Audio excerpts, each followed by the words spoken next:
This is a Dragon Blazer production, and I am the little boogeyman. All right. This is the Boomer and Blaze Show. I am Boomer. And I'm Blaze. We are back after a little layoff. I had so much responsibility. Was it funny? I didn't like it. I threatened to come down to where he lives and attack his workplace employees if they didn't stop calling off or taking vacations or whatever excuse they have. My owner and his wife took a cruise, which was well earned because the man doesn't only own a restaurant; he has an actual full-time job. Worst cruise ever. And he never takes trips. When he takes trips, it's usually for business. So he left me and the other manager in charge. I'm going to give him a trip. Yeah, left us in charge of the restaurant, and yeah, it was a lot. But hey, I got hush money for it, so. Hush money. All right. Not really, but I did get a bonus for it, so you have to do what you got to do. That adult life sucks, but it's fine. We're back now, though. We are back now. Yes, that's what matters. That's what matters. But I've been lonely for 2 weeks. I've been missing you. All right, well, before we have our fun and all that stuff, let's start off sad. We should have figured it was 2 weeks. We're going to have something, right? So we did have one. I think I know where this is going. Yes, the passing of one Diane Keaton. I heard about this while I was at work, and I have 2 coworkers that are younger than me. Let's just say that. He's got 100 coworkers younger than him. Not necessarily true, but the ones that I work with at night, most of them are younger than me. Except for one is about my age.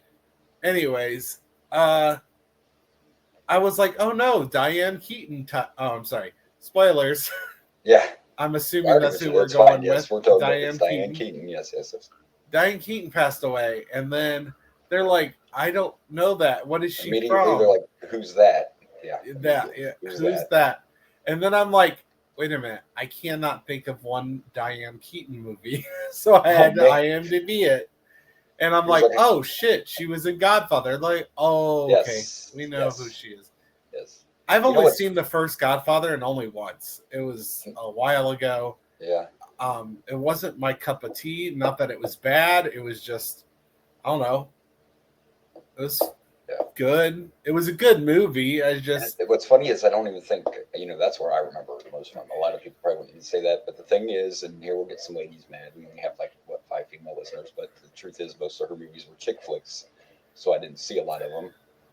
She wasn't all the Godfathers, but most of her movies, and she has a real famous one with Jack Nicholson, but I can't remember what it was called. But she was one of those people that you just saw them on trailers all the time for those chick flicks, you saw. So I think that's where I'm mostly familiar with her is trailers for movies I've never seen. we do have a graphic for her though, but he's rusty. Oh, I am so sorry. It has been 2 weeks. Blame your boss. There we go. But yeah, Diane Keaton. So somebody I wasn't, and at least this is just, they're always sad. Don't get me wrong, but this was just natural causes. Old age, nothing. A nice change of pace these days. Yes, we don't need any shitty. No deaths are good, but it's much better when it's just because it happens and not anything else crazy. I slack at my job here. Here we go. I was trying to pull up some. Here we go. Okay, she was in Father of the Bride, which I saw that at least once because it was a. Oh yeah, I've seen her in that too. But a lot of these, it's like First Wives Club, Book Club. Nope.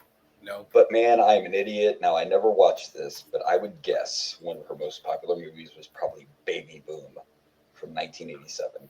I guess I didn't realize that was Diane Keaton. I've never seen it. But I know another one was Annie Oakley, but I've never seen that either. Both Father of the Brides, Manhattan, but yeah, it was just a lot of chick flicks. Yeah. But still. I guess I just know her by name more than I know her by reputation. Exactly. I mean, I know who she is, but as far as seeing her in a bunch of movies, probably not. But yeah, it's fine. Rest in peace, anyways. Or I guess you should take that. Okay, yep. well, you have something to say, right? So, yeah, no, I mean, like I just told you. It's just Rusty again, though. I said rest in peace, but I said you should take that because you. Oh, right. Sorry. It's okay. It's been. Rusty. Damn your boss. But rest in peace, Diane Keaton. It's fine. You know what? Let's do what we do and we'll be all right. I'm so sorry. You know what time it is now, though. You're not too rusty for this, right? What time is it?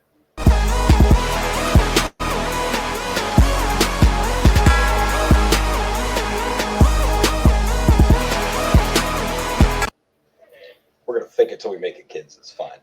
Fuck your boss for having a life and going it's on fine, a cruise. But you know what? We're going to be okay because we're on bullshit corner. And now I'm hoping that your boss doesn't listen to the podcast. I'm sure he does not. I am just bitching. He'd be like, what's a podcast? No. Anyway. But we're doing our bullshit corner. And today's main event's one of our favorite pay-per-views of Survivor Series. And I've cheated a little, and there are Survivor Series matches on the Survivor Woohoo! So, yes, see? So things are turning around already. And it's October, and we're just going to kick it off with some spooky shit.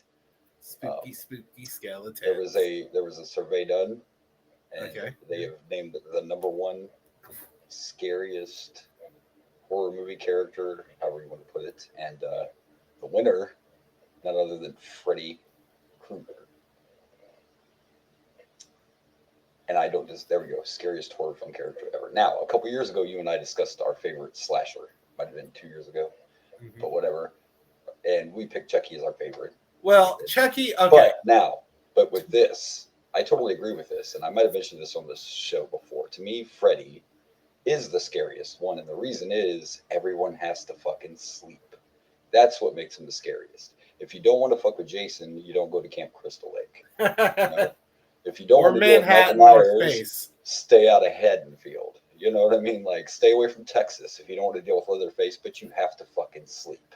And to me, that's what always made Freddy the scariest character, in my opinion. So here's the thing. I also agree because Chucky is a personal preference. But I don't look at Chucky and think, man, I'm terrified of that doll. Now, there are people that are afraid of dolls. So, he might be the scariest. Actually, in reality, when I watch those movies, I'm like, the fuck is wrong with you people? Chucky's like 3 foot tall and he's a doll.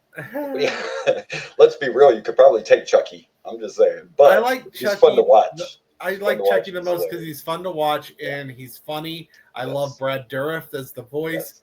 I also love Robert Englund. In fact, Freddy Krueger might be probably my second favorite. He's also not a guy in a mask, which makes him unique in this group. Yes. Obviously, Chucky's also unique because he's a doll. He doesn't wear a mask either. The voice too. In the voice. But yeah, because we know by them trying that, like, the difference with Freddy and a lot of them is you can't replace Robert Englund. He's also a pedophile that attacks you in your dreams. So, I mean, if pedophiles aren't the most scary thing in the world, let's not have that conversation, though, because that was my biggest bitch about the remake. Like, we just teased the pedophile thing in the original ones, but in the remake they were just. But it was legit. Get some ice cream. Like, no, it was legit though, and what they did with the remake is they tried to make it more like, because let's face it, as much as we love Nightmare on Elm Street, they are more campy. They are campy, and I enjoy, and I loved it. Yeah. Don't get me wrong, but my point is I love the originals more. Yeah. But I respected what the remake tried to do. They, instead of trying to make a shot-for-shot remake of the original series, they did try to change the tone a little bit. Yeah, because legit, Freddy Krueger was a pedophile. That's why they burned him alive. I think we talked about before, too, that my other issue was, and it's nothing against the actor, but it was the wrong actor. Freddy was like 5 feet tall. The makeup was horrible.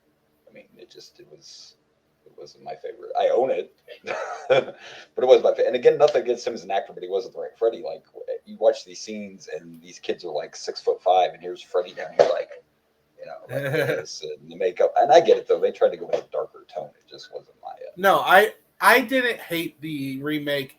It's don't get me wrong, but they did the same thing kind of with New Nightmare, where they tried to go with a more darker and more. But that was cool though. I liked that one. That's the one where he actually became real or whatever, right? Yes, yeah, yes. I like that one though. Yeah, like Robert Englund was playing himself, and Freddy became a real thing. Yeah, that was cool. But saying all this, and then like I said, it makes sense that the number one scariest horror movie is a pedophile.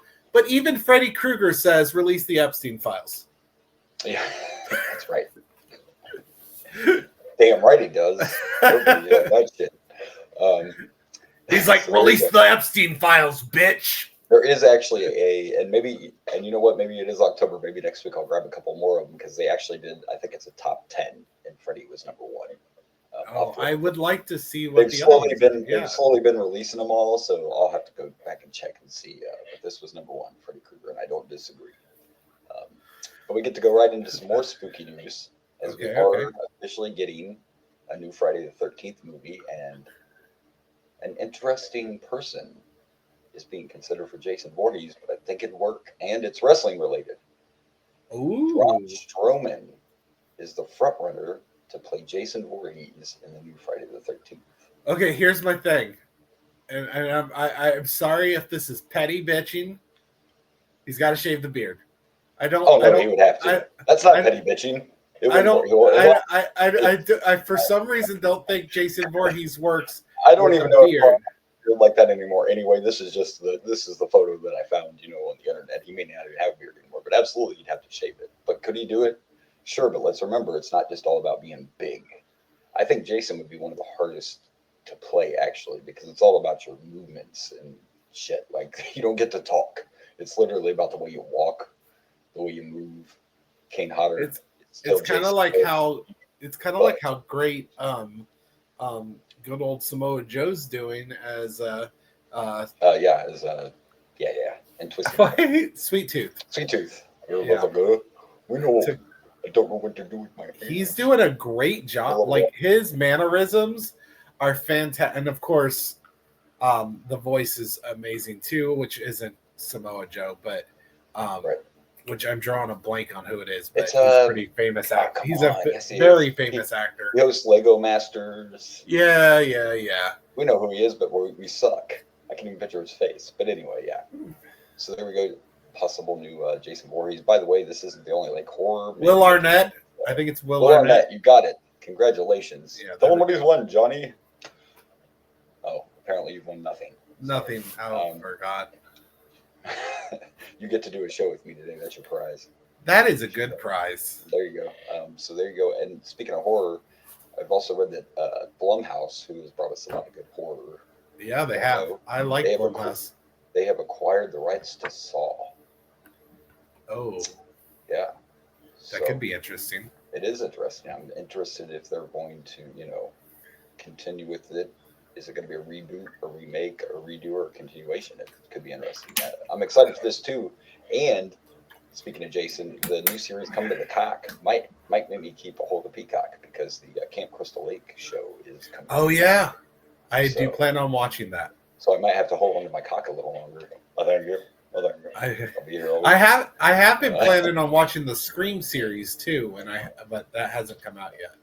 And I believe the Crystal Lake doesn't that have what's her name who played Velma in the Scooby-Doo movies? Yes, she has been cast in that. She's the one that was casted in that. She's going to be Jason's mom, Mrs. Voorhees. Yeah. Yes, that's right. So, all right. Well, moving on from horror to some superhero stuff. When I saw this story, I had to look it up to make sure this was legit, and I fucking love this right here.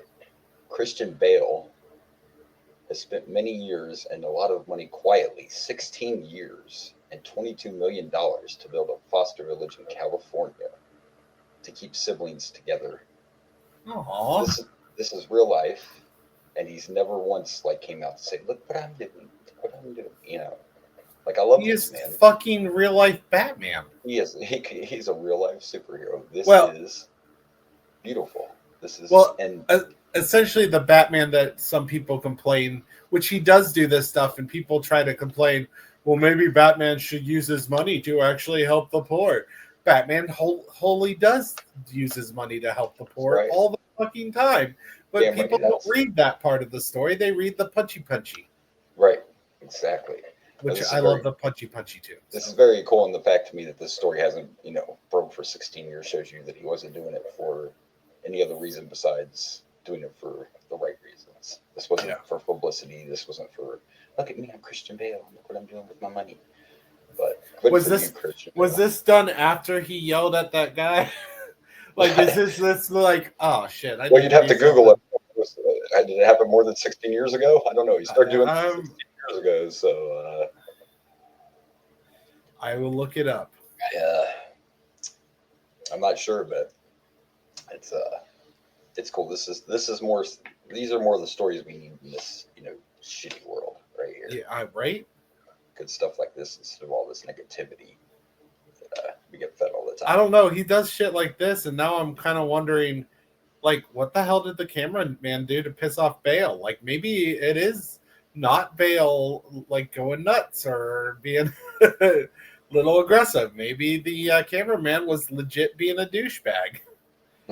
and unfortunately, Bale's the one that got recorded for it, Yeah, exactly. Shit happens. Don't we all get mad there again? That's just part of being a celebrity. Yeah, we all get mad. I actually misspelled Bale with bake, so now they're AI's telling me something about the British Bake Off. Be careful playing on that AI while we're on the air. Okay, so it was 2008 that he was filming Terminator Salvation, and it was 2009. Oh my God, this is almost exactly 16 years. So he felt so bad about that incident, he started doing this. See, it's a redemption story. 16 years. Oh, shit. The incident out of my head. I shouldn't yell at cameramen. I gotta go buy a village for fucking Foster's people. Foster the people.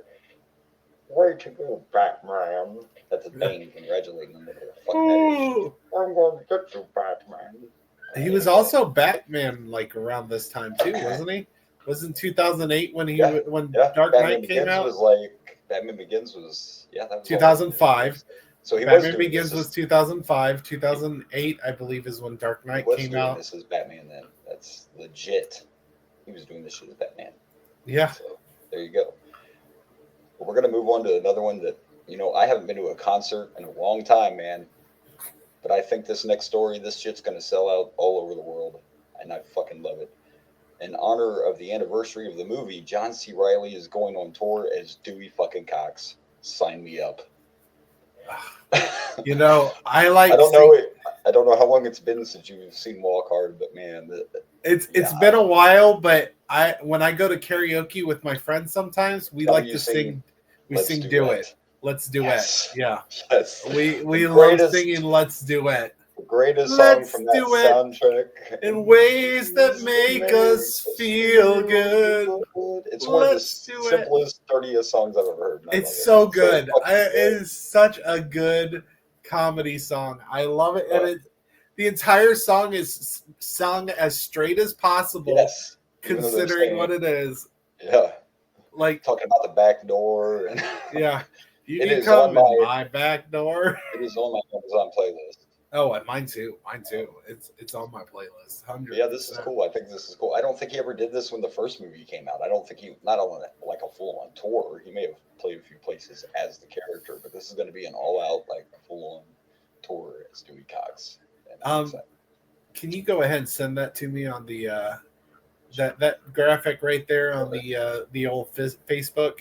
Yes. I got to send this to my friend who I used to sing "Let's Duet" with. Oh, yeah, absolutely. And maybe he'll be close. Maybe he'll come around, because that's one I would see if it's not $3 million. Right. Adam Sandler's coming to Columbus, and I think if I sold a kidney, I could probably get some seats. And this is a whole nother thing I didn't make a graphic for. I'm kind of joking, but did you see that there's like all this stuff's coming out? Like Ticketmaster is getting heat from artists because apparently they're fucking robbing us and have been for years. Oh. Apparently Ticketmaster is jacking up tickets like way higher than the artists, prefer, and blah, blah, blah. That's a whole other story. We won't worry about that right now. Yeah. But anyway, there you go. Dewey Cox on tour. How about that? Now we're going to move on to some NFL news. I'm not sad about this, but we're still not in the best place. But we have a new Bengal who made his debut weekend. Joe Flacco is our new quarterback. Joe Flacco. I'm actually very excited and happy about this. Yeah, I am not upset about this at all. I am slightly upset that I read that basically the Bengals called every fucking team in the NFL about a quarterback except the New York Giants, who have 87 quarterbacks. Like, I know the Browns got 50, but they didn't even try to get Jameson Winston or anybody. But I'm okay with Flacco. I'm fine with Flacco. I have no problem with it.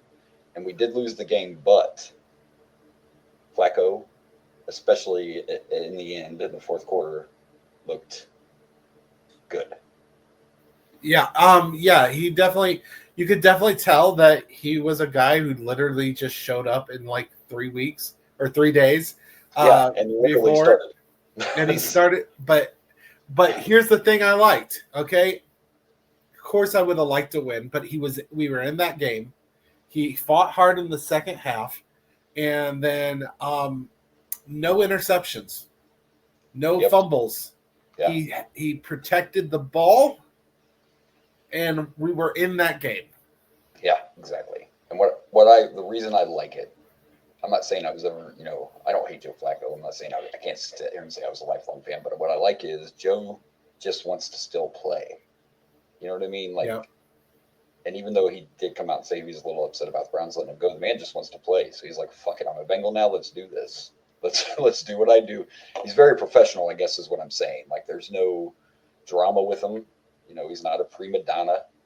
He's just a football player that still loves to play football and is happy to be on that field. So he's a solid, good choice. And we didn't really pay anything for him in the end of the day. I mean, we gave him a pick, got another pick. We didn't have to sell the farm to do it. So I'm just shocked Brown did something. Right. How about that? No, I'm shocked too. And it took him like 3 really bad games from Browning to finally do it. But I think, like, before I had no hope that we were beating the Packers. I had zero interest. And I had no hope in beating the Steelers. Now I think we could beat the Steelers if our defense comes to play like they did in the first half, because they were working hard in the first half. And I feel bad that, they seem to get gassed because of the short, they keep getting thrown on the field while the offense is like, 3 and out. Like, I'm not trying to shit on that poor kid Browning, but I had no hope at all. Like, I had zero interest in watching Bengals games, and I'm a loyal Bengals fan. Yeah, usually, I came close to stopping myself. To the point where I'm like, I don't really need to watch this train wreck. Like, exactly. I think it was a good, solid move, and I am not upset about it at all. Yeah, so we have a chance to win any game now, in my opinion. Be one of the few times that we get on here and don't bitch. The Bengals did a logical thing. We all know what the hope is. The hope is Flacco keeps us in the race and can slide us in the playoffs, and that Burrow will be able to come back by then. I'm not even upset though if Burrow can't go back. We still have a good chance. But if we go to the playoffs and have to have Flacco, what's wrong with that? I'm still plus too. Like, I mean, yeah. Plus side is the rough part of our schedule. Now obviously we're going to play the Steelers every year, but now the schedule gets a little bit easier. Not easy, but and it's a win-win because I guess kind of like I said, if Burrow can't come back right away, and as long as Flacco stays healthy, we're still in a good spot. So, but they got to address this in the offseason. We have to have a backup quarterback. They got to be realistic. Like, I love Burrow, but the injuries happen. Like, we needed a legit backup, not draft a rookie. We need a good backup. We got one right now, so we'll see what happens. All right, well, we're going to move on to some more NFL news. The Super Bowl halftime show has been announced. It's Mr. Bad Bunny, which I have no problem with, but some do. Okay. We are familiar with Bad Bunny because of wrestling. Like, I didn't know who the hell he was until he wrestled at WrestleMania. Just going to try to make this short and sweet. We try to avoid politics on the show. We really do. but I can't hold it. I gave up on that with the Epstein file joke. Yeah. I can't hold back on this. I can't because someone that under the administration of our president, Mr. Trump, the head of ICE, said he's sending ICE to the Super Bowl. Bad Bunny is a U.S. citizen. Yeah, he's from Puerto Rico. Puerto Rico is part of it. I saw a clip with a journalist that brought this up, and she didn't realize that Puerto Rico was part of America, and she thought Bad Bunny wasn't a citizen. He's straight up American. He's a fucking American, okay? Just because he sings in Puerto Rican. I don't know any of his music. I only know the guy because he wrestled once, and I'm going to be honest. I don't know his. I know he's hugely popular, but I only know of him because of WrestleMania. I know his name. I literally think he's in the games. I can't remember, but I think that's just London Paul. Paul. We're going to send ICE. What is going? We could just go down the whole list of people who performed at the Super Bowl that weren't American or U.S. citizens. Have you heard the other thing about all this? Well, I know Trump tried to say he didn't know who he was. Yeah, that's not what I was talking about. Turning Point is talking about making a American Super Bowl halftime show to go on, and I'm just like, wow. We have an American performing. It will be a bunch of dumb white rednecks, and then probably one token black person. I like that one of Bad Bunny's responses was, okay, I'd have to do the math for how long the Super Bowl is away, but however many months away it is, he was like, you have this many months to learn Spanish. Oh, yeah. So that's the other place I know Bad Bunny in is from that line right there. Saturday Night Live, which I liked his first appearance way better than this last. Unfortunately, this last appearance, the episode was a little weak. Yeah.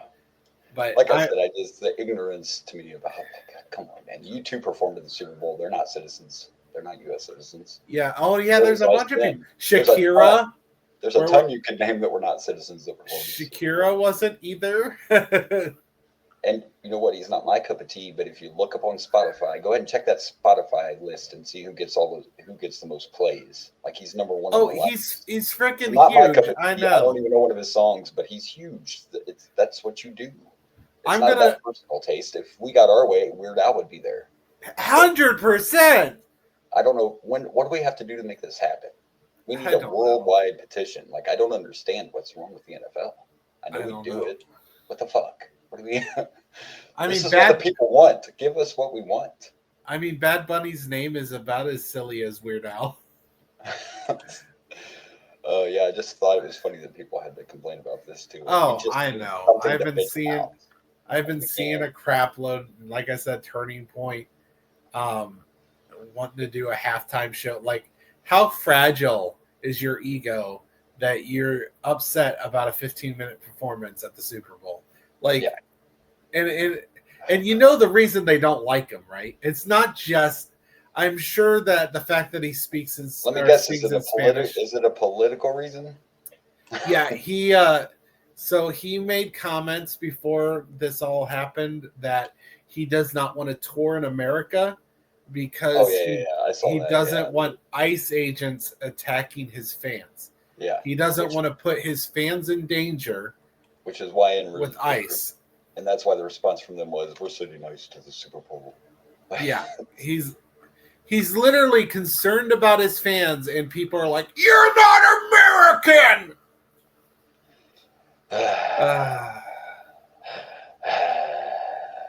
You know what? There's going to be the only ice I want to see at the Super Bowl is vanilla ice. Ice. We could do that. What's up with that too? A 90s halftime show? Come on. You know what? The ice I want to see is in my Mountain Dew cup. That's the only ice I want to see at the Super Bowl is in my Mountain Dew cup. I don't want to see vanilla ice. $20 for that fucking cup of ice, just so you're prepared. Yeah, right. That's cool. That's fine because I don't have the money to go to the Super Bowl either. So fuck no. If I had that kind of money, I don't know if I'd spend it on the Super Bowl. I just have my house would look like a toy store. If the Bengals were in the Super Bowl, yes, I would 100%. There goes that if I had that money and the Bengals were in the Super Bowl, yes, I would. Just to go to a Super Bowl. Life finds a way. Yeah, life finds a way. All right. Well, I don't know. I still would like to go. Just like I would love to go to WrestleMania. But, we don't have that hush money yet. Wink, wink, wink. Well, it's like when I looked at SummerSlam when it was in Cleveland, the only ticket I could have realistically afforded was way up top. And I'm like, I don't want to go watch ants wrestle. If I got to watch them on a screen, I can do it at home. I mean, it would still be cool to say you've been there, but being up that high, it would be no reason like you're just watching on the screen. So, all right, well, let's move on. Let's talk some wrestling. Wrestling news. Oh, yeah. We talk about wrestling? Well, we do sometimes. Sometimes. Sometimes we do. And sometimes that's okay. And we can't cover everything that's happened. A lot's happened. We can't cover everything that's happened. But one thing we can cover is we have some new double tag champs. At the last NXT pay-per-view, the Hardys took on Dark State title versus title, and the Hardys won. So the Hardys are now the TNA and the NXT tag team champions. How about that? Hardy 2 belts. Hardy 2 belts. And a side note, I did not make a graphic for it, but over the weekend, TNA had a Bound for Glory pay-per-view, and the Hardys had their last match with the Dudleys, the one last match, the tables match for all the titles. And then the Hardys give them, or not the Hardys, but the Dudleys gave their boots. Jeff did the fucking swanton and the Devon through a table. Like, some people bitched about the end, and I saw the clip. I thought it was poetic. Bubba was in the ring all by himself. Devon was out, gone. So Bubba's in there by himself. There's a table behind him. Both Hardys have a chair, and they look like they're getting ready to hit Bubba. And he basically did the, I know it's over, and sacrificed himself. Like, he was just like, fuck it, just do it. So they dropped the chairs and put him through the table. And some people were like, that was a weak finish. I'm like, that was fucking poetic. He was saying, I know I'm defeated. Why should I take a bunch of chair shots and try to fight when I know it's over? Like, I thought that's interesting storytelling. Exactly. People just want violence. It was their last match, so it was, to me, made total sense. He was just like, and the Hardys didn't really want to do it. So you have the Hardys there with the chairs, like, we don't want to do this, and Bubba's just like, that's good storytelling. Yeah, it was fuck you, ending. Fans. Yeah, that's good story. Like, for the last match of the Dudleys, the Hardys dropped the chairs, and they both went up and picked them up and put them through the table together. Yeah. It was poetic. That's fucking wrestling, people. That's storytelling. Oh, that made the Dudleys look weak. No, it didn't. It didn't make them look weak. It was the perfect ending, especially.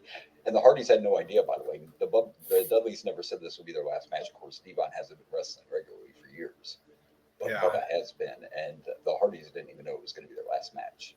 They didn't know they were going to hand them their boots. They had no idea. So, and I don't know if you saw the clip, but Spike showed up too. He didn't get involved in the match, but Spike Dudley came out with the Dudley Boys. So that was cool too. I probably would have cried if I watched it. That sounds beautiful. Yeah. It kind of like you don't see very many beautiful.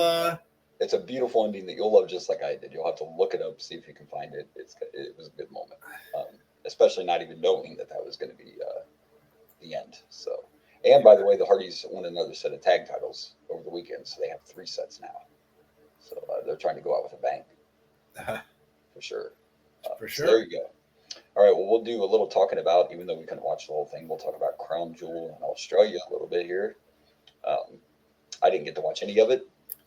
I don't have access. But I know it was unanimous that the match of the night was John Cena versus AJ Styles. AJ came out in his old TNA gear. It was the gear he wore in his very first TNA pay-per-view. The same gear he wore in his very first X Division title, and it was the same gear that he wore when he was on the cover of a wrestling magazine with John Cena. It was one of those old magazines back in the day that covered both, WWE. They covered everybody, so they put John Cena and AJ on this cover one time together. So he wore this throwback gear, and they both did a bunch of tributes. And I never thought, it was not on my bingo card, that I would see John Cena tombstone fucking AJ Styles in a match, but it happened. That wasn't the only one he hit, but he tombstoned AJ and then put him in an F5, and that's how he ended it. Tombstone into an F5, match over. Yeah. So AJ did a super kick, some sweet chin music. Cena did an accolade. He did a skull crushing finale. Like, There's a bunch of tributes, and again, some people bitched. And I'm like, again, this is story. We know this is Cena's retirement tour. That's the story of the match. AJ and Cena's had some hellacious matches in their careers together, and it was just a match. That's what it was for fun. The crowd loved it. I'm just saying, some of those basement people that are on the keyboards, at home to bitch about stuff, like, what was this? It didn't even have a story. Yes, it did. Any match from now until the end, which is almost here, is it's his retirement tour. That is the fucking story. What is wrong with people? And AJ, by the way, announced that 2026 will be his last year. He officially announced he's retiring. So,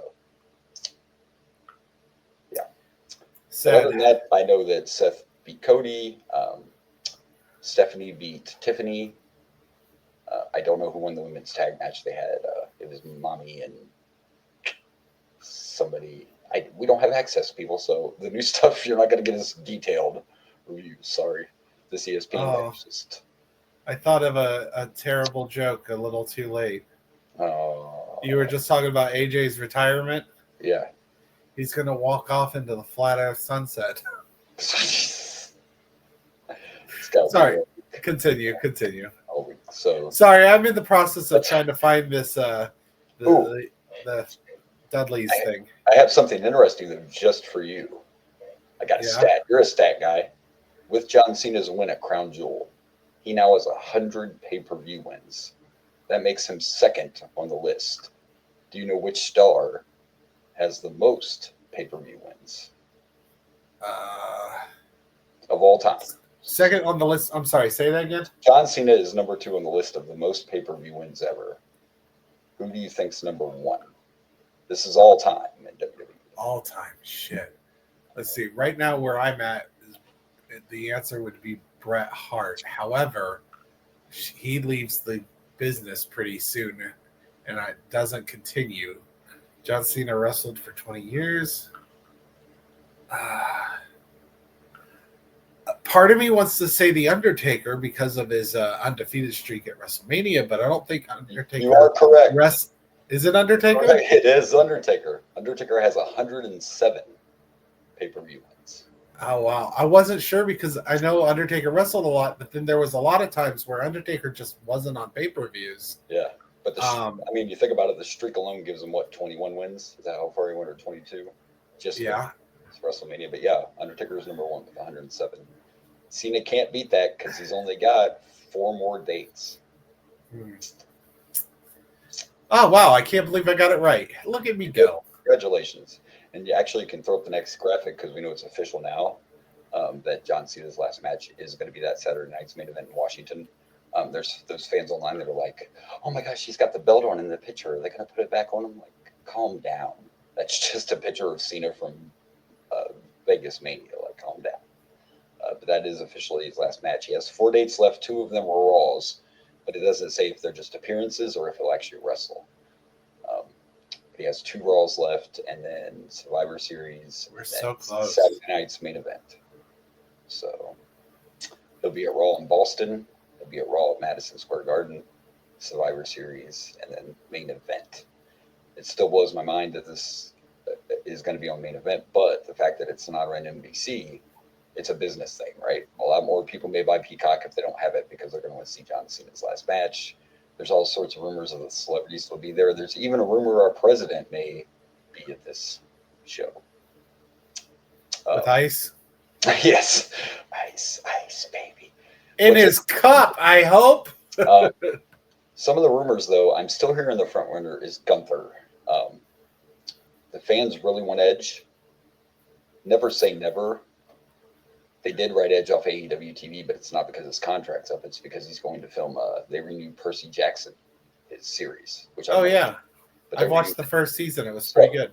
He plays a god. I think he plays Ares, the god of war. Yeah.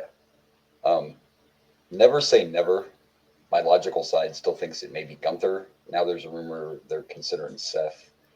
I don't know why you would do Seth. Nothing against Seth, but I would think it's going to be another.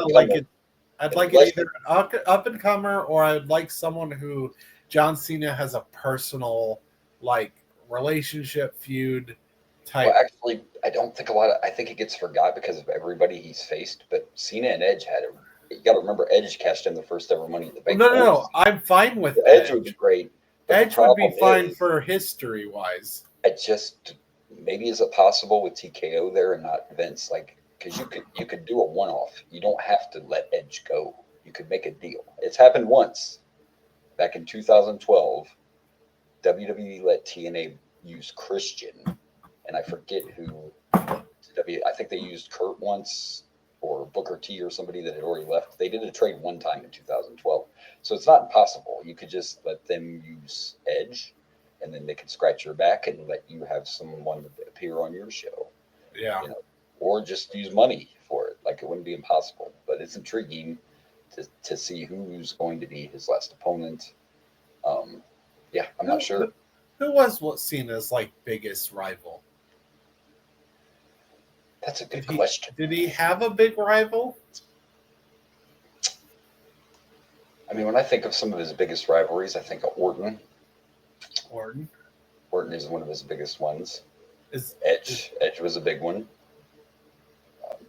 He feuded with Triple H, but to me, I don't think that was one of his biggest feuds. He's had so many. That's an interesting question. That's some more recent. I'll have to do some Cena searching, and we'll talk some more in the next episode about that. Look up some of his.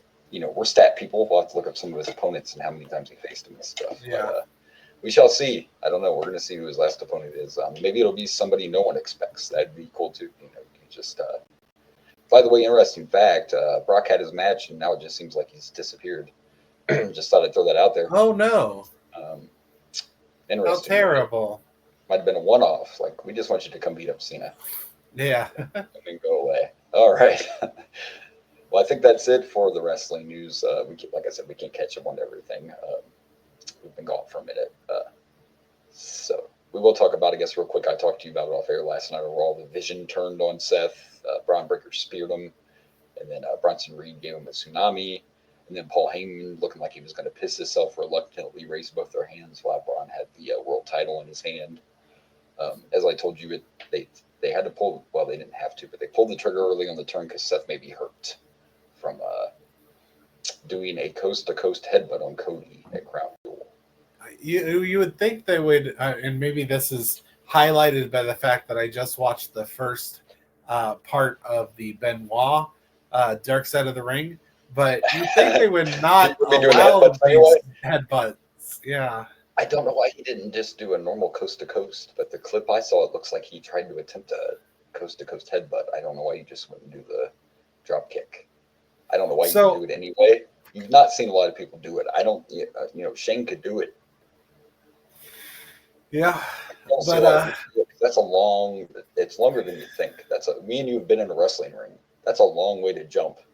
And not fuck yourself. It's a long jump. Like, that's a long jump. Even if you're tall, that's quite a distance to be. So basically, they did this just in case Seth is going to miss any amount of set time. They went ahead and pulled the trigger on the turn. So I mean, it was going to happen at some point. Usually, that's what happens with factions at some point. I mean, even DX broke up. Everybody breaks up at some point. So there you go. And to be honest, it's not that I hated him, but I think Braun's going to be a huge star, and I don't think he needs to be stuck in a faction, in my opinion. Unless he's the guy. Now, if you're going to do like a bloodline thing, and now Braun's going to be the guy, but I think it held him back a little bit, being in that group, because he's constantly in tag matches and stuff. To me, I just see him as a huge star.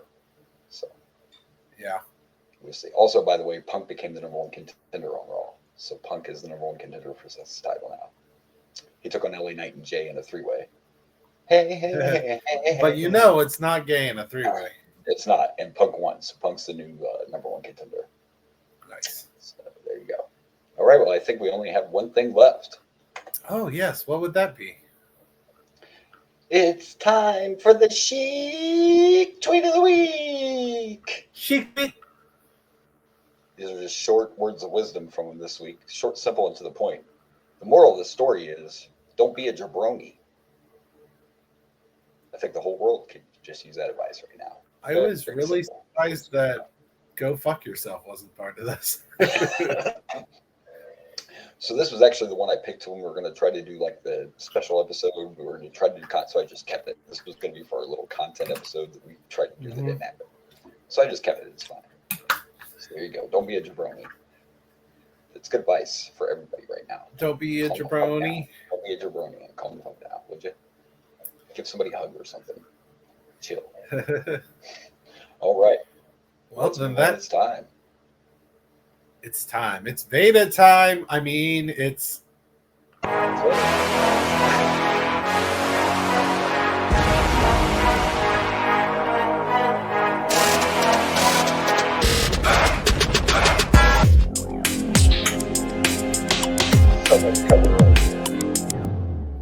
That's an insane montage of our cover art. It's great. Great. Well, here we are, Survivor Series 1999. It's the great one with a couple friends. You know, we should call The Rock up and see if we can recreate this photo. I remember it like it was yesterday. I know, yeah, I'm sure he'll be up for that. He can't be that busy. He's just The Rock. I mean, he's just one of the most popular fucking actors on the planet. He's just Dwayne Johnson. It's no big deal. I mean, speaking of him, though, you know, his new movie didn't do well in the box office, but that's not why The Rock made this movie. I heard someone say some movies are made to sell tickets and some movies are made to win awards. Like The Rock's trying to show you to be a serious actor. It's the Smashing Machine movie. The one where he's a boxer and he's hardly recognizable. He looks so different. He wasn't a boxer. He was a UFC guy. Maybe not in the UFC, but that kind of fighter. He was one of those guys. MMA guy or some shit. I don't know. Oh, okay. Something like that. Anyway, I think that's why. Like, normally I watch any Rock movie because it's The Rock. But like this one, I don't know this person. I don't know the story. That's the only reason I wouldn't want to watch it. It's not because The Rock looks unrecognizable in it. It's just I don't know that story, so I really don't have an interest. Now maybe I'll watch it when it's free, but I wouldn't pay to watch it just because I have no idea the story of that guy at all. So, yeah, anyway. I don't. No idea. But The Rock was just trying to prove he could do something, and it's A24, the same studio that did like the Iron Claw and all that stuff. You know, he was just trying to prove he could do something. The Claw. Something more serious. You know, that's also. Yeah, anyway. And then we do this. Anyways. And then the news breaks that he's getting ready to do another Jumanji. So it's fine. It's still. I like the Jumanji movies. Me too. And they are going to do another one. Everyone's coming back. There's another one in the works. So anyway, today's main event is Survivor Series 1999. We're at the Joe Louis Arena in Michigan. This is the second time Survivor Series has been here. The first one was in 1991. So there you go. There's 18,735 people. November 4th, 1999. The tagline for this is "A family that slays together, stays together." That's a great Survivor Series tagline, is it not? Yeah. I like it. All right. Well, I'm excited. I don't know. I know I've seen it because I have the Survivor Series collection, but I don't know if I remember this one. But I'm excited because we get actual Survivor Series matches. I love it. Yes. You know how I feel about some Survivor Series matches. And The Rock's on the cover and in the pay-per-view, so we're doing good this time. Okay. So we're Hell yeah. So this time it makes sense and not. It makes sense this time, yes. It helps that it was like, it's only just one person, because one of the issues is they'll be in the main, or they'll be in the show, but they're not like actually wrestling each other, even though that's what the paper. I remember the Mankind one real well. I don't remember who he was on the cover with. They were both in the paper and wrestle each other. Yeah. Yeah. He was like giving somebody the mandible claw on the cover of the pay-per-view, and they didn't fight each other. Yeah, it happened. This is actually two cover arts in a row where the it's only a single wrestler. Yeah. Because because the last one was just I guess the last one was Mankind and Sacco. But yeah, there goes Sacco not getting any love again. Yeah, that's right. Justice for Sacco, people. Okay. All right. Well, let's get. I prefer Rocco. Rocco's Modern Life. No, I was referencing Rocco from Sesame Street. Oh, I thought you were talking about the actual, Sacco, Rocco. No. Elmo, have you not seen this? Of course I have. Yes, I know what you're talking about. Yeah. Oh, okay. You do know about Rocco? Yes. Elmo's feud with Rocco. It's like great. It's so dumb. I love it. All right. Well, let's get to it. Survivor Series, 1999. Woo woo. One nice thing about these big pay-per-views is they're easy to find. Much easier to find, yeah. I'm just like scrolling through the all the cover art that I've done. I mean, their cover art. Oh man, that would have been a fun one. I did when I was with Ricky. You're still recording. You're still recording. Yep. No, I'm talking. Okay, I'm just making sure. I didn't know. Sometimes I don't know if you're doing a bit or if you forgot that we're recording. I'm looking at the Survivor Series of 1994. He's playing with his cock. That's what's going on right now. I could stop. Yeah. He didn't have his cock out yet. But no, the Survivor Series cover art for 1994 with The Undertaker would have been really cool, but I think mine was kind of lame because it was before me and you were doing things. Yeah. He used to have to kind of just find photos. He didn't, he wasn't getting the selfies back in the day. Yeah, I just had to find photos, but it's like at least the one on here is like Undertaker just kind of like looking at like 4 silhouettes in the distance, and it would have been fun to do It would have been fun to do silhouettes of us. Without even looking, I remember that Survivor Series cover. Yeah, I remember that one. Yeah. Survivor Series 97 was just a bunch of silhouettes. I didn't do that. I'm not sure what I did for 97. I'll have to check. All right, I'm ready. We can stop now and get started. Let's go. Let's do it.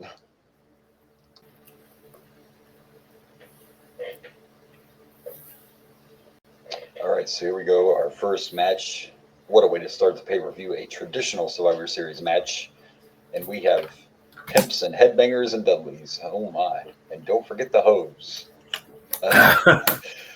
What is great is, first of all, correct me if I'm wrong, but we haven't seen the headbangers in a minute, right? It's been a while. This must have been they must have just come back recently because they were talking about having trouble with the Dudleys. So anyway, it's D'Lo Brown and the Godfather and the headbangers, and the best part is everyone dressed like, well, D'Lo dressed just like the Godfather, and then the headbangers attempted to dress like pimps. Yeah, afro wigs. It was good stuff. Yeah, I managed to find the D'Lo one, but yeah. Then the Dudleys came out, and Bubba asked him if the Godfather was going to give Minnie his hose, and he was like, no. You know. Then the Acolytes came out, and I'm like, okay, some people are going to die, and they did. And there was definitely some people who died. Jesus, like. I actually, here I have notes. This was such a fun match. I know the first elimination was a clothesline from hell. I don't remember who got killed. But, Bradshaw eliminated Thrasher. Okay. After the clothesline from hell. Yes. Bubba Ray takes out Mosh with a 3D. Oh yeah, 3D, which was a sweet 3D. Yeah. Yeah. Bradshaw was DQ'd after using the chair. Yeah, that was a great spot.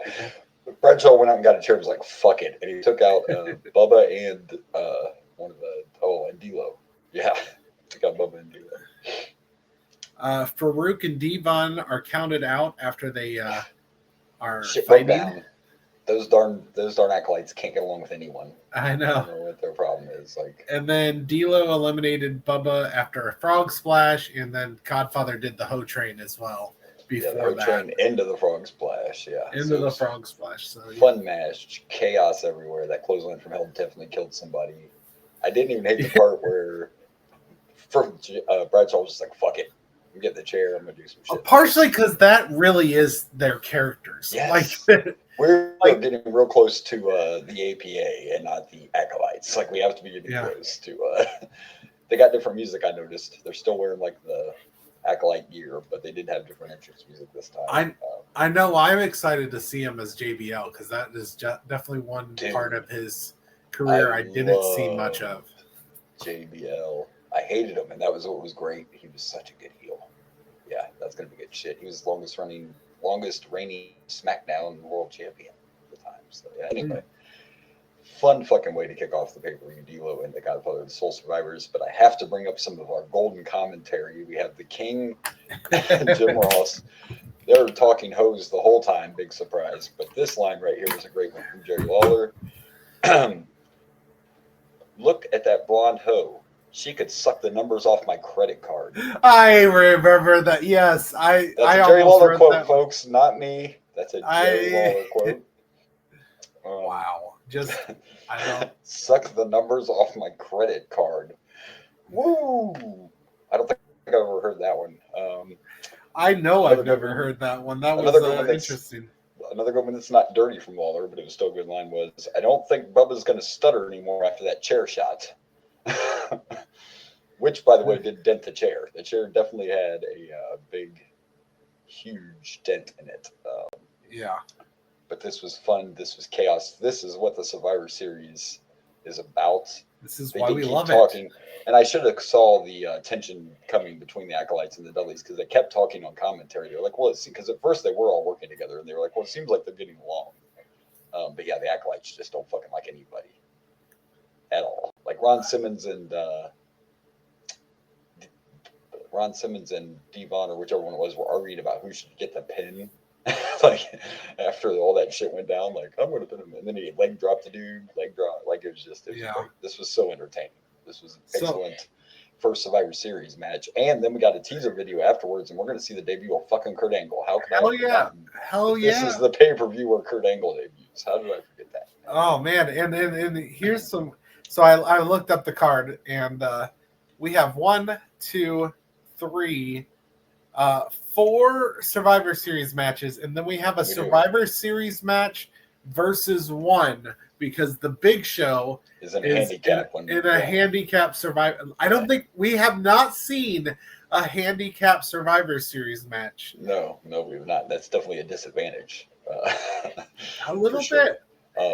Although this is in the 90s, the female Survivor Series match is a 1 fall. So literally, it's not a Survivor Series. Okay, so you looked that up because I was like, all I saw was the running time.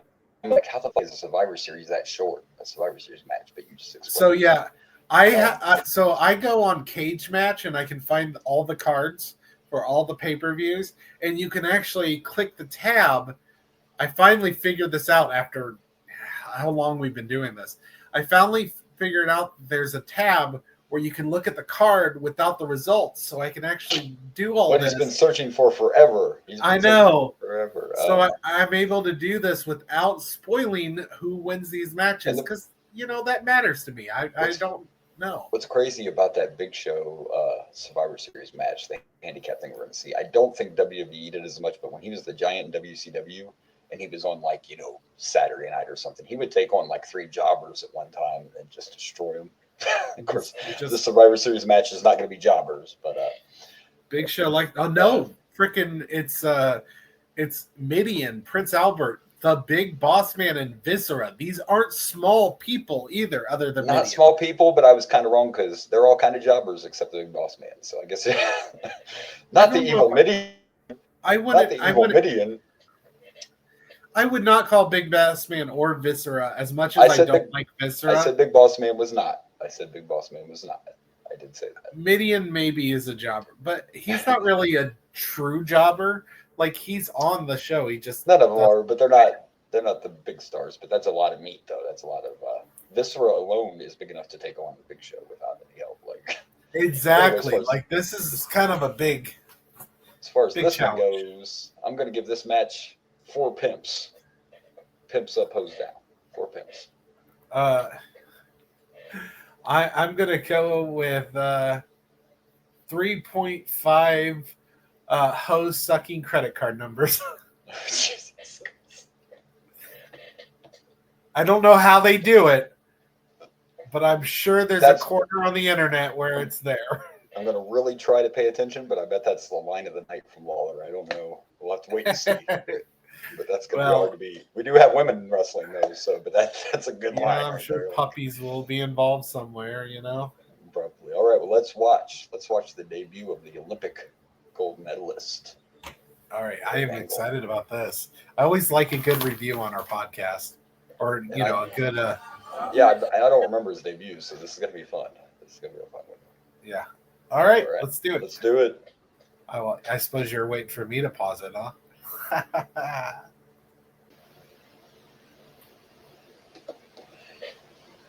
All right, so here we go. Our next match is Shawn Stasiak. Lucky guy, he's no longer Meat. That's who Meat was. That was Meat. Okay. That's Meat. I was wondering who the hell he was. Yes, that's Meat. So I honestly had no clue. Shawn Stasiak now, and it's the debut of Kurt Angle. Yes, it was, and I didn't realize Kurt Angle started out as a heel. Like the second they are coming out, and then they're like the only gold medalist in WWE. The next gold medalist is coming in the next match, so I found that entertaining. Or no, did Mark Henry win a gold medal? No, he was just the world's strongest man. Oh, okay. Which is a legit competition. I think he was in the Olympics too, but I don't know if he won a gold medal. But this one, you're right. The crowd actually, at the beginning, the bell rang and no one cared. It started off with literally like nothing. There was no noise. Then it turned into booing. Picking up the mic, I don't know if that was planned, but stopping in the middle of the match to pick up the mic and say, "You don't boo an Olympic gold medalist," that was great, and that probably saved the match for him because nobody really cared.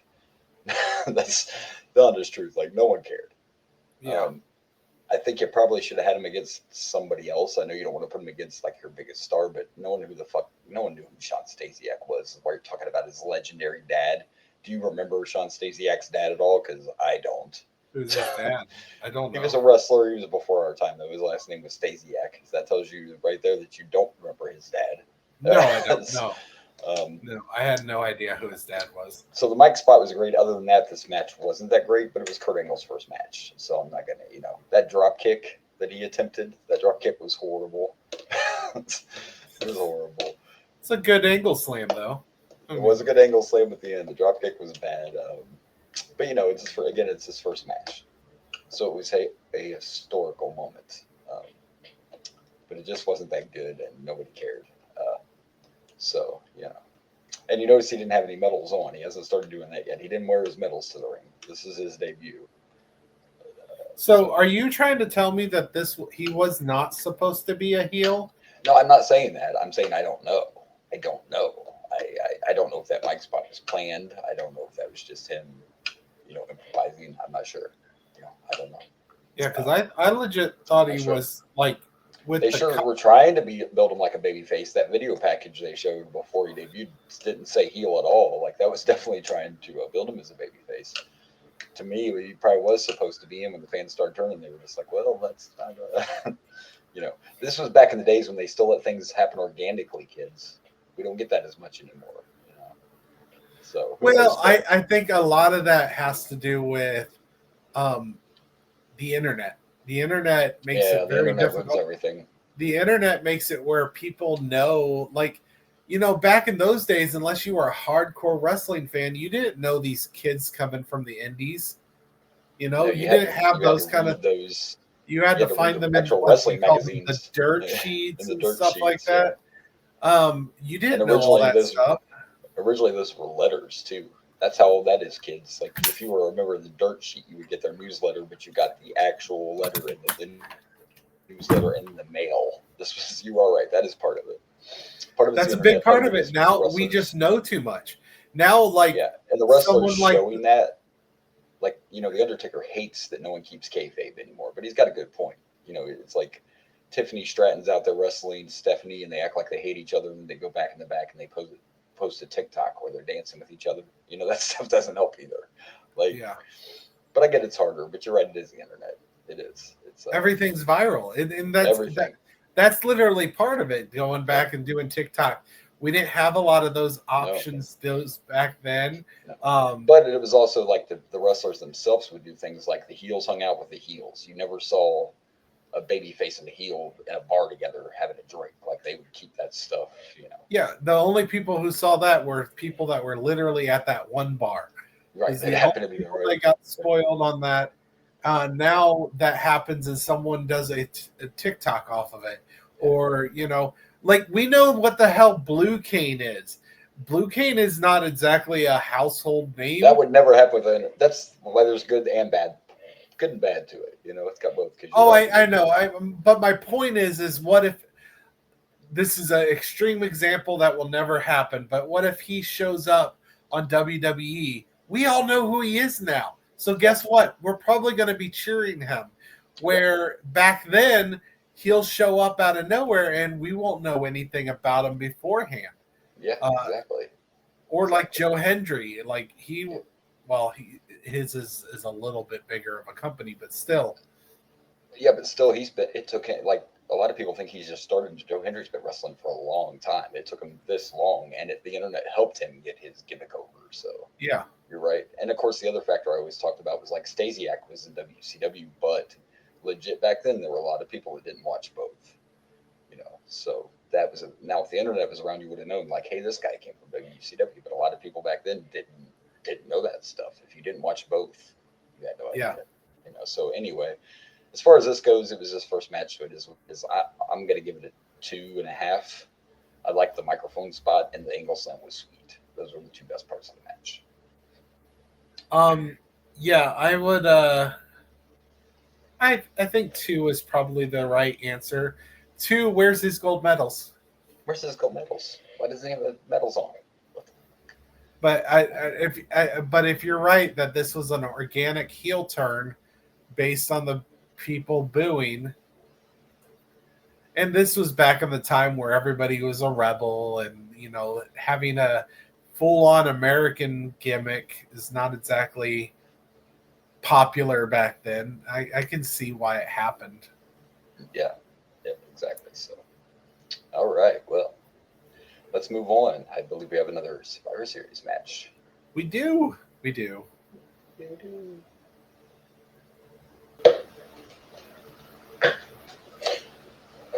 Right, so here's our next match, which is interesting.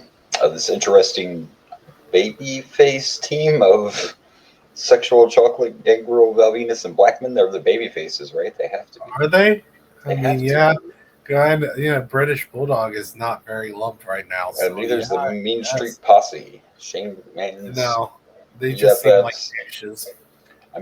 And by the way, they legit wore this wrestling gear all the time because it was douchey. I see you found these are the exact sweater vests they were wearing in this match. Yeah. Which makes it easy because I think we touched on this before, but I can use this now to show everyone. So the guy in the bright lime green sweater vest there, Joey Abs, and he was the only one that had previous wrestling experience. He's the one that actually was not one of Shane's friends. That's right. These are Shane McMahon's friends. The other two are Shane's friends from school and everything and growing up. But Joey Abs, they hired to be the one that could carry the other two guys more. Now, obviously, they did some training. I imagine growing up with Shane McMahon, there was probably some backyard wrestling going on. I'm just guessing. Probably. I mean, I know I did. So I'm actually, sure with Shane McMahon, it probably wasn't backyard wrestling. It was probably legit. Probably I have a wrestling ring in my backyard wrestling. Like, I have no doubt these two guys were in a ring with Shane McMahon when they were kids. I don't doubt that at all. Yeah, so, and the Bulldog, obviously, everybody was booing him. The European title's around again. I think it was gone for a minute. I don't know. The thing just keeps, appearing. We don't see the European title for, 6 months, and then someone just shows up with it. Look what I got. I don't know what's going on there. But anyway, the Mean Street Posse all got eliminated, and then it was just the Bulldog. He starts taking people out, and you think he's going to win, but nope. It's too much sexual chocolate in that ring. Can't handle it. Is. Quick side note, is Blackman holding a fucking shank? What is that in his other? He's got nunchucks, but what's in his other hand? That just looks like a broken fucking. He's about to stab somebody. They're both nunchucks. Oh, it's hanging down. Okay, anyway, go ahead. Yeah. Sorry. So, Blackman eliminated Pete Gas. I forget how. It's kind of forgettable, but go ahead. Gangrel eliminated Rodney with a DDT, and I tell you what, Gangrel does a pretty cool looking DDT. He lifts him up first and lands him on the face. That was. I don't know if he ever had a name for it, but that was a good. I'm not sure either, but it was cool. Yeah. Mark Henry eliminates Joey Abs with a splash, but before that splash happens, he was dead. He was dead.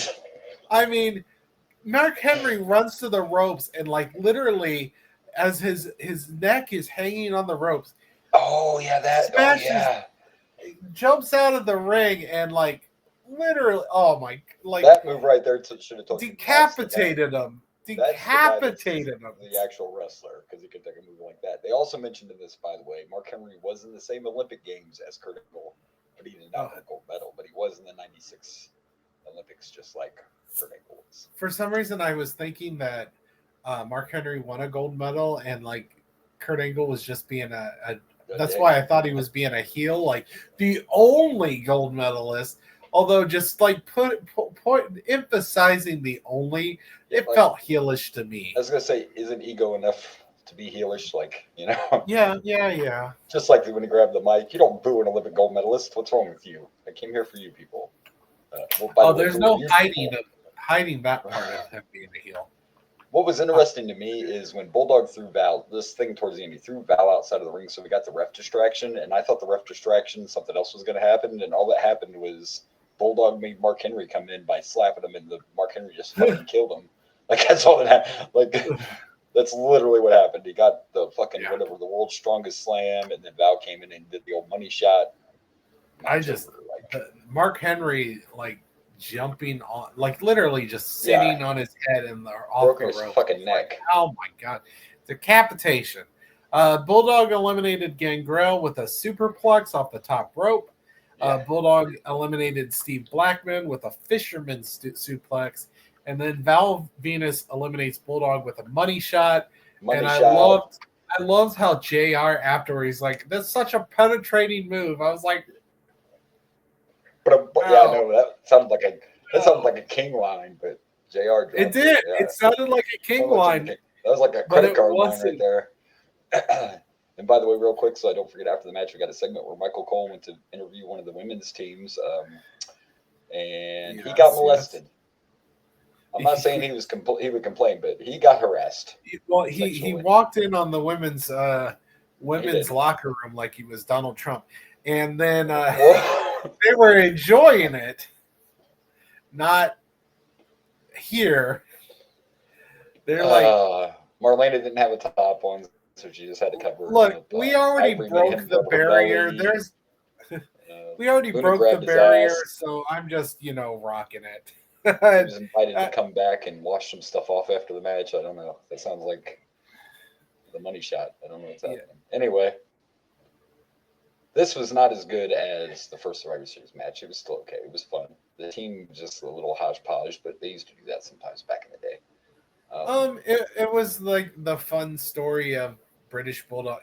I thought British Bulldog was gonna win it after being the only one left. Whoa, sorry. That's what I was expecting. That's what I thought was going to happen. Was they were making it look like Bulldog was going to come back and just take everybody out, but nope. Sorry, Bulldog, not your day. You go down. So yeah, okay. You know what though? It was not a bad match. I'm going to give this three guys from Greenwich, Street Posse there. All right.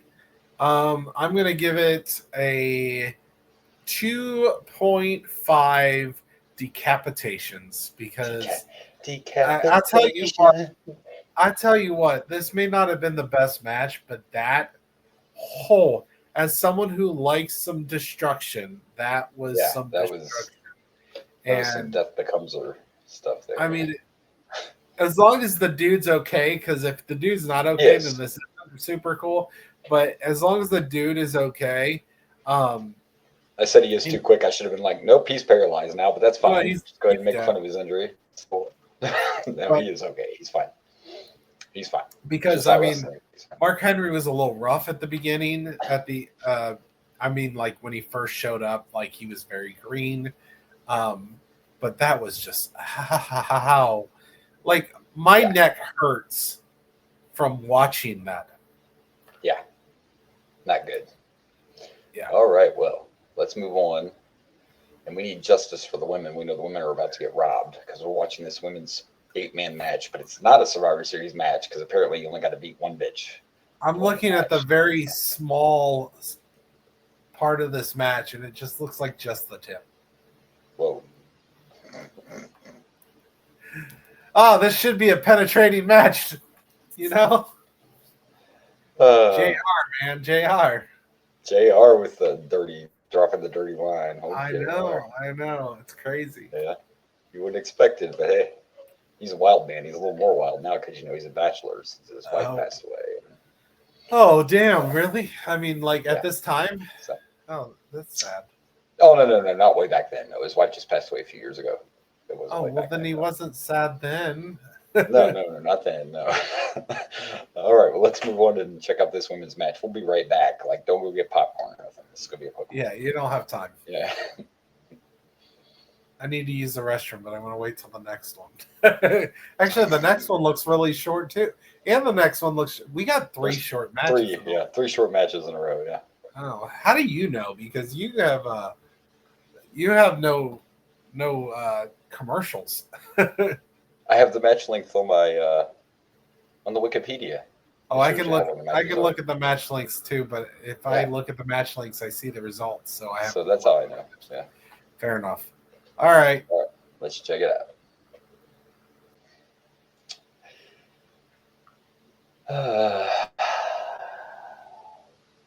Yep. All right, so here's our next match. And bless Moolah and Mae Young's heart. It's entertaining, I get that part, but we got two women in this match that aren't wrestlers, being Terry and Deborah. I do love that Deborah had puppy paws on her wrestling gear. Because we all know that's where puppies originated from. Yeah. But when you look at this, right, let's see what the problem is. When you look at this face team, and not taking anything away from Mae Young Moolah, but the person that has to take most of looking at the faces on these teams, okay? Well, I meant Unfortunately, on Mae Young Moolah's team, the one that has to do most of the work and takes most of the bumps is the fucking one that can't wrestle. And I'm not talking about Deborah. I'm talking about Tori. Yeah. Ugh. I don't remember her being so bad because I just don't remember her. But wow, come on. And she, by the way, right at the beginning of the match, she tagged fucking in on the outside of the ring. I'm pretty sure you can't do that. Don't think tags count when both of you are outside of the ring. But that's how she tagged in.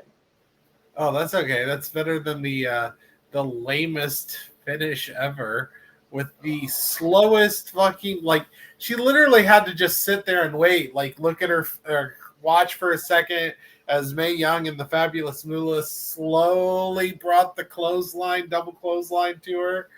And, can you imagine how she felt in real life? It's I gotta take this pin from the lamest fucking finish ever. Yeah. And I just don't, it's fine you wanted to put him in a Survivor Series match, but you should have put him with two other women that were wrestlers. Because he put him with two women that are not. He might have been better off tagging Deborah in. I don't know, but that's probably why it was so freaking short. It was very short. The entrances of them coming down was way longer than the match. Freaking match.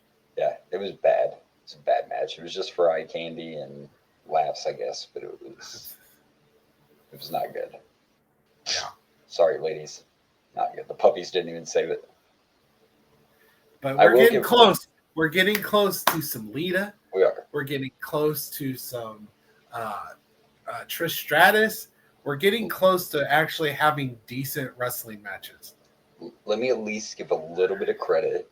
It was cool that Mae and Moolah jumped Ivory as soon as she got out there. That was kind of cool. That's how the match started. But after that, it just all went downhill, and it was just horrible to watch. So anyway, I'm going to give this 1 because I'm nice. I'm not 0.5. And you don't get a cute little no, there's no cuteness. 0.5 double slow ass locomotion. I swear that clothesline reminded me of every time I am waiting for the damn train to go past and never ending. Yes. What? When is it going? When is it going? Yeah. It hit someone. And he's talking about those real long trains. Move. Yeah, he's talking about the real long trains where you think it's over, so you start driving, and then you're like, oh, nope, here comes more. Oh, now it's up. Nope. You know what that was like? That was like the part from Austin Powers when the dude is in the middle of the ice and the Zamboni is slowly coming to him. That's screaming. What this was. Yes. Exactly. That's what this was. Yes. It was the Zamboni running into someone and them having to just wait there for it to happen. As the French would say, it was garbage. Garbage. Like if I was a woman and I wanted to be a serious wrestler, I'd be so upset I had to take that. Yeah. It's let's go to the next. I'm done with this shit. At least we know we get to see X-Pac and Kane. That's got the only good thing I can say is I found old pictures of the Fabulous Moolah and Mae Young, and holy shit, Mae Young, what is this, the 20s? I don't know how old she is, but you're probably not off. If it's the 30s, 40s, I don't know. But that's probably when she was 20, around her 20s. I would say she was in her 20s. It looks like she's a very beautiful woman. Yeah, Moolah looks like a man. Moolah, they're even young. Yeah, she's still. That's not Moolah. That's a man, baby. She still looks terrifying. Okay, which I watched the Fabulous Moolah episode of Dark Side of the Ring, and yeah, she might have been a little terrifying. So might have been, yeah. So yeah, all right, well, let's go next. Let's go.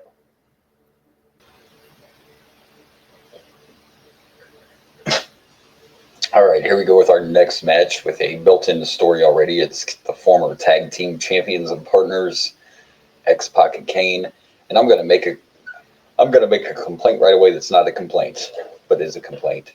Okay. This was a short match, and these two had no right to have such a good fucking match in that little bit of time.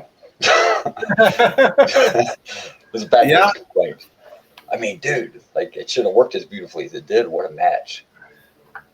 And there was just a lot of like, as someone who hasn't been, we're watching just the pay-per-views.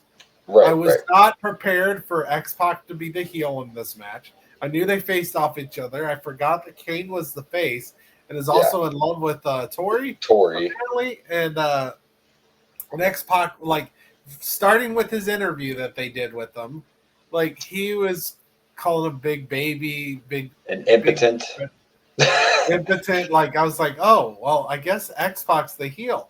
Then Road Dogg shows up, and I'm like, oh, so all of DX is now a heel. And then I didn't realize Triple H was now part of DX. Like, clearly, Triple H they reformed DX. I didn't see China, so I'm guessing China was not part of this evil DX. And then freaking X-Pac kicks Tori. Like, move of the night. Move of the night. And the best thing Tori's ever done in wrestling. She sold that kick really good. That was the best thing she did all night. Great job selling that kick. Yeah. Great job selling. Tori did something. We found out she's good on her back.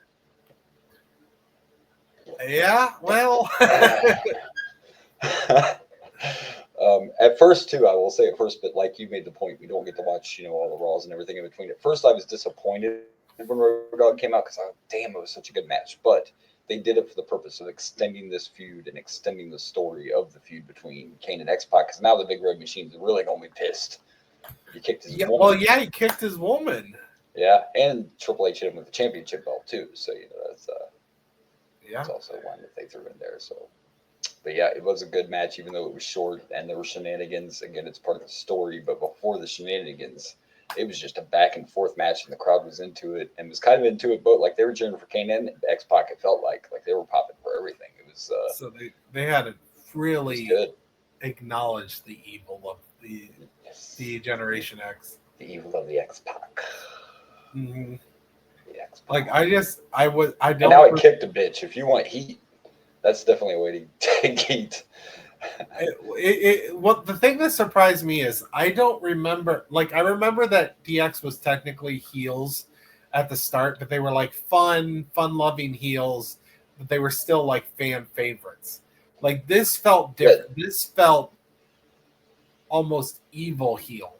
You know, this doesn't feel like fun. You know, because when they started, it was more like the original DX was more like bucking the system type of group. And this here was like, fuck everybody takeover kind of thing. Did you see the backstage segment? I don't have commercials, so I don't know. Did you see the segment after this with where they tried to interview The Rock?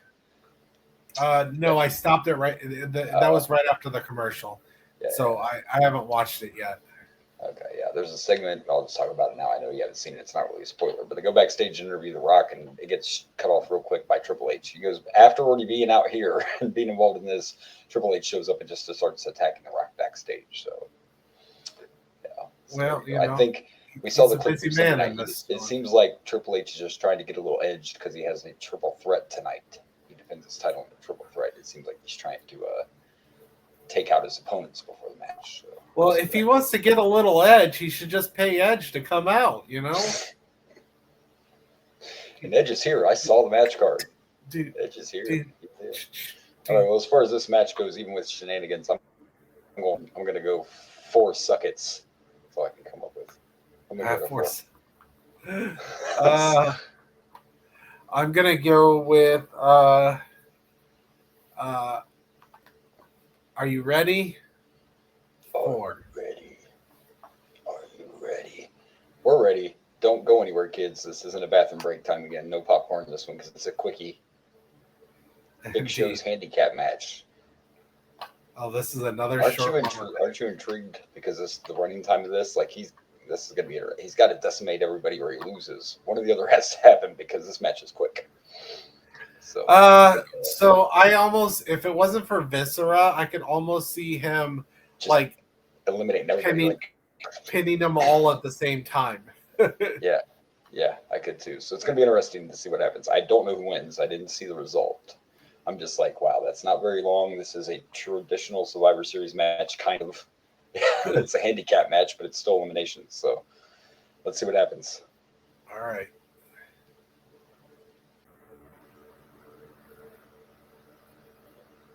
All right, well, here's the next match, and I guess we should start by the fact that they explained to us that this was not meant to be a handicap match, but Big Show said, fuck my partners, I want to do it myself, and he beat up his partners on Sunday Night Heat. I found that storyline interesting. Yeah, it was supposed to be Albert, Midian, Viscera, and Boss Man against Big Show, Kai and Ty, and the Blue Meanie, but yeah, Big Show beat the shit out of those guys and said he didn't want help. Also, this is the storyline. I remember as well. Can we just get a hold of 99 Vince and ask him why he was doing these storylines to the Big Boss Man? First, we're going to kill a guy's dog and feed it to him. Now we're going to go to a guy's dad's funeral and attach his casket to our police car and drag it through the graveyard. How does Boss Man get in all these shitty storylines? Like, was Big Boss Man's dad really dying? Big Show's dad really died. I don't remember if it was before this story or right after, but hey, you know, I mean, it's wrestling, man. You know. Can you imagine, like, going into the writer's room and then Vince McMahon is like, all right, so your dad died. That's terrible. However, this is what we want you to do. Yeah. Hey, Lita, you're fucking half the locker room. Let's put that shit on TV. It's a great story. What are we doing? Well, folks, it could be worse. We could have got the incest storyline. So, which I know Vince McMahon also wanted. This I finished is called the McMahon documentary, by the way. Yeah. This is called Booking a Giant 101. This is how you book a giant. He did exactly what we said he would have to do. He blew through everyone, and then Boss Man did the traditional chicken heel shit and got himself counted out. To be fair, Midian and Albert's one thing, but then he treated Viscera like it was nothing too. And he eliminated all these guys in what, like 30 seconds? Yeah. I mean, so I also, it was like choke slam. Choke slam. Body slam on Viscera, then choke slam. Fucking body slammed Viscera. Yeah. I know. I would have also taken the chicken shit heel way out and said, fuck it, I'm not going there. He's pissed. I'm out. Big Show chased them all out of the ring. So he won. Technically, he didn't eliminate the Boss Man, but he did because he got him counted out. I mean, what do you expect when you drag his father's dead body in a casket with a pickup truck. I mean, before you that, think someone would be like, well, they showed me. I guess I'm good with all this. I think if you noticed in the clip when they were showing the funeral, that Boss Man had that giant like speaker on top, kind of like a Blues Brothers thing going on. Yeah. And when he first pulled into the graveyard, I can't remember what he was yelling, but he was on that microphone like in the funeral. Yeah. Shoot, I'm not a wrestler, and I would be trying to kick Big Boss Man's ass. Yeah. I hope they were very careful that day and made sure there were no other funerals going on. Oh God, yeah. But actually, wait, is that my dad? I think I remember an interview with Paul White where he said they didn't get done in time, and there was actually a service going on, like not right beside him, but in that area because the shooting took too long. So he's talked about like, what was his thoughts on all this? Like, was he cool with the fact that they wanted to drag his father?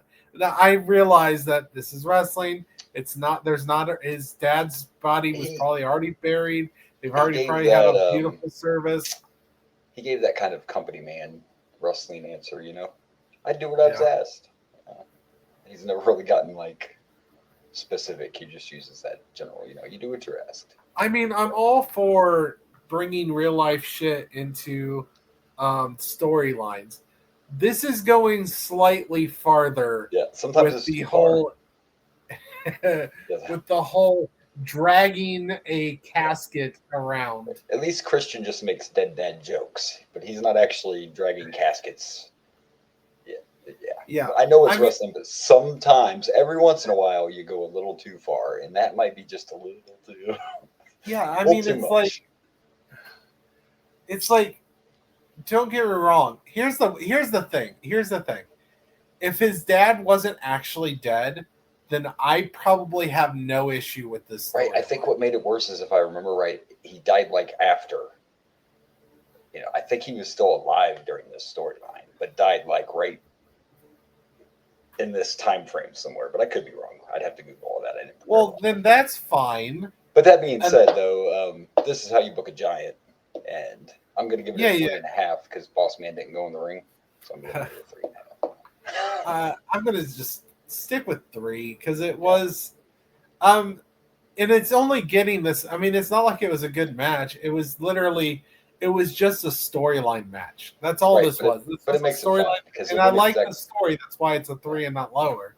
Exactly. And the story, they added the depth to it of him beating up his own team and then proving that he could do it by himself. So it's all about story with this one. Then we'll talk about the segment afterwards. I don't know how I forgot it happened on this Survivor Series. Same thing, we go to the back. They're going to interview Stone Cold. Here comes Triple H out of nowhere. Triple H starts running. Stone Cold follows him. He ends up outside. And all of a sudden, Stone Cold gets hit by a car. That's what happens. Yeah. Sometimes you get hit by a car, You chase the heel, you get hit by a car. We see Shane and Stephanie and Test and everybody go out there. They take him out in an ambulance. And King's trying to sell it real serious. Like, we don't know what happened. Real life Stone Cold Surf, they had to write him off TV. This is how they do it. So there you go. Makes me wonder how long we're going to be without Stone Cold. Yeah, I can't remember the time frame. What I am interested in, I don't want to give 20-year-old spoilers, is I'm interested in how they decide. Spoiler, Stone Cold's not going to be in the main event like he's supposed to. I'm just not sure how they decide on his replacement. I don't remember that. Oh, okay, so it does get replaced and they don't just make it a... No, Stone Cold does get replaced in the main event, yes.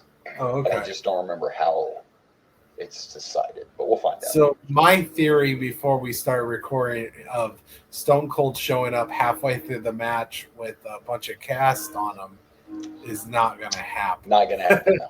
Yeah. I also didn't know he was legit injured. Right, I didn't tell you that until after you made that prediction, to be fair, yes. So, yes. The original idea, we don't know if we'll see it because they'll reveal it later. We're not going to talk about who ends up being in the car, but I told my co-host off air they had to write Stone Cold off TV. So they came up with this idea, but at this point in real time, they don't know who is driving the car. They just thought this was a real good way to get somebody off TV. Vehicular manslaughter is definitely a good way to write somebody off TV. He's not dead, so it's not manslaughter, but yeah, they decided this was a way to. This is the confusing thing. Obviously, watching this right away, you would think right away it's somebody from DX. That would be your first guess. Like it's either Triple H or X-Pac or something. Well, especially with the way that Triple H kind of dragged him into that area. Led him to the trap, yeah. So, but creatively, in real life, WWE doesn't know who's in the car yet. This is what's crazy to me about wrestling is Stone Cold's legit injured. And what do you know his injury at this time? I believe it was his neck again. He did something to his neck or back. Yeah. So Stone Cold's legit injured, and they're like, okay, so this is how we're gonna write this off. I need you to actually get hit by a car. Like, you that's wrestling. Make it worse. Wrestling. Oh my gosh! Like, how do you? And it's not like they have stunt doubles. No. Even when they're not really, that's just wrestling, right? Like, I know he wasn't hurt, but look at the Rockers break up. Like, listen, we want to break you guys up. Hey, Marty, Sean's going to put you through a fucking window because that is how you break up. I love wrestling. All right, well, we made it through this. I believe next we have a Survivor Series match, so let's check it out.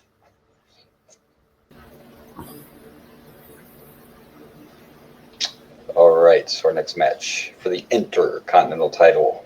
It's the champion Chyna with Miss Kitty, who's now doing the mini Chyna thing. And Chyna has new music. Yes. So she's completely, looks like she's completely away from DX now. She is DX-less. Yeah, so she starts playing the game. But she is defending her Continental title against Chris Jericho. The X-Pac game. One night in China, baby. And wow, this was a fucking great match. Like, it was a great match. It was back and forth. False finishes were outside. We're using stairs. I mean, it had everything you wanted, and I was into it. Like, I'd never seen it before. Like, this was live. Like, there were a few times I jumped. You know, like, oh, what the hell? I thought for sure it was over when Chyna got put in the walls, and she was trying to climb to the rope to reach him, and then he pulled her back. This match was better than it should have been. I again don't understand why Jericho says he didn't like working with Chyna, because this is probably the best match we've seen tonight. If you don't want to count Survivor Series matches, one complaint. Okay. One complaint. The pedigree off the top rope looked a little. Yeah, but she tried it though, right? So I give her props for that. I mean, I'm not. Hey, the match was great. Otherwise, I'm just saying the one. I think it was a bad idea. It was a bad idea to try, and she's lucky she didn't break her ankle or something, because she kind of landed standing like on her legs. Yeah, it was not a good idea. Wasn't the pedigree off the top rope? Wasn't that CM Punk's finisher? Didn't he call it the Pepsi Plunge in the Indies? I don't think it was a pedigree though. No, the Pepsi Plunge was a pedigree though. I thought it was a pedigree, and he wasn't allowed to use it in WWE because it was essentially a pedigree. He had to change his finisher because of Triple H being the top person. I don't think so. Not that I'm aware of, but I could be wrong. I remember the Pepsi Plunge. But anyway, yeah, I don't know why Jericho ever had problems with Chyna. This was a fucking great match. They both look good. Maybe he's just a chauvinist. I don't know. Women don't belong in wrestling. Maybe he is. Again, though, why I love wrestling is this is totally fine. It's totally okay to beat up a female wrestler if it's in a match. But X-Pac was the bad guy because he gave a fucking windmill kick to Tori. Like, so it's okay as long as it's a sanctioned match, but you're not allowed to attack the female wrestlers if it's not a sanctioned match. But I loved it. I loved the back and forth. Of course, Chyna got her low blow in before she attempted that pedigree off the top, which I thought when she got up there she was going to do a sunset flip deal. That's what it looked like at first. I thought she was just going to do like a flip over, sunset flip thing, but she did kind of a sloppy pedigree. But even with that sloppy pedigree, it was a hell of a back and forth. And I'm going to give this 4.5 kitties per baby. I am going to go with 4. Yeah, four Miss Kitties. I mean, Jericho kissed Miss Kitty, by the way. Yes, I'm sure, right in front of JR. Didn't you say he was dating Miss Kitty at this time? I'm going to assume they're dating by now. I guess they're not married yet, I'm assuming, but it'll be soon, though. By the way, I looked it up. I can send you videos. the Pepsi Plunge 100% is a pedigree off the top rope. Huh. Interesting. All right. Well, this was a good one. And next, I know we have our final Survivor Series match of the evening. Our final traditional Survivor Series match of the evening, anyway. And this should be good. It should be. I saw the participants. Edge and Christian on the same team as the Hardys. Yeah. Sign me up. So does that mean the Hardys are no longer with Gangrel? Or I'm guessing they can't be, right? Because it wouldn't make sense for them to be a team. But I guess we'll find out. Yeah. And if I read correctly, a certain tag team named Too Much has now been changed to Too Cool. Too Cool. So, yep. Yeah. Let's do it. Let's Should check it out.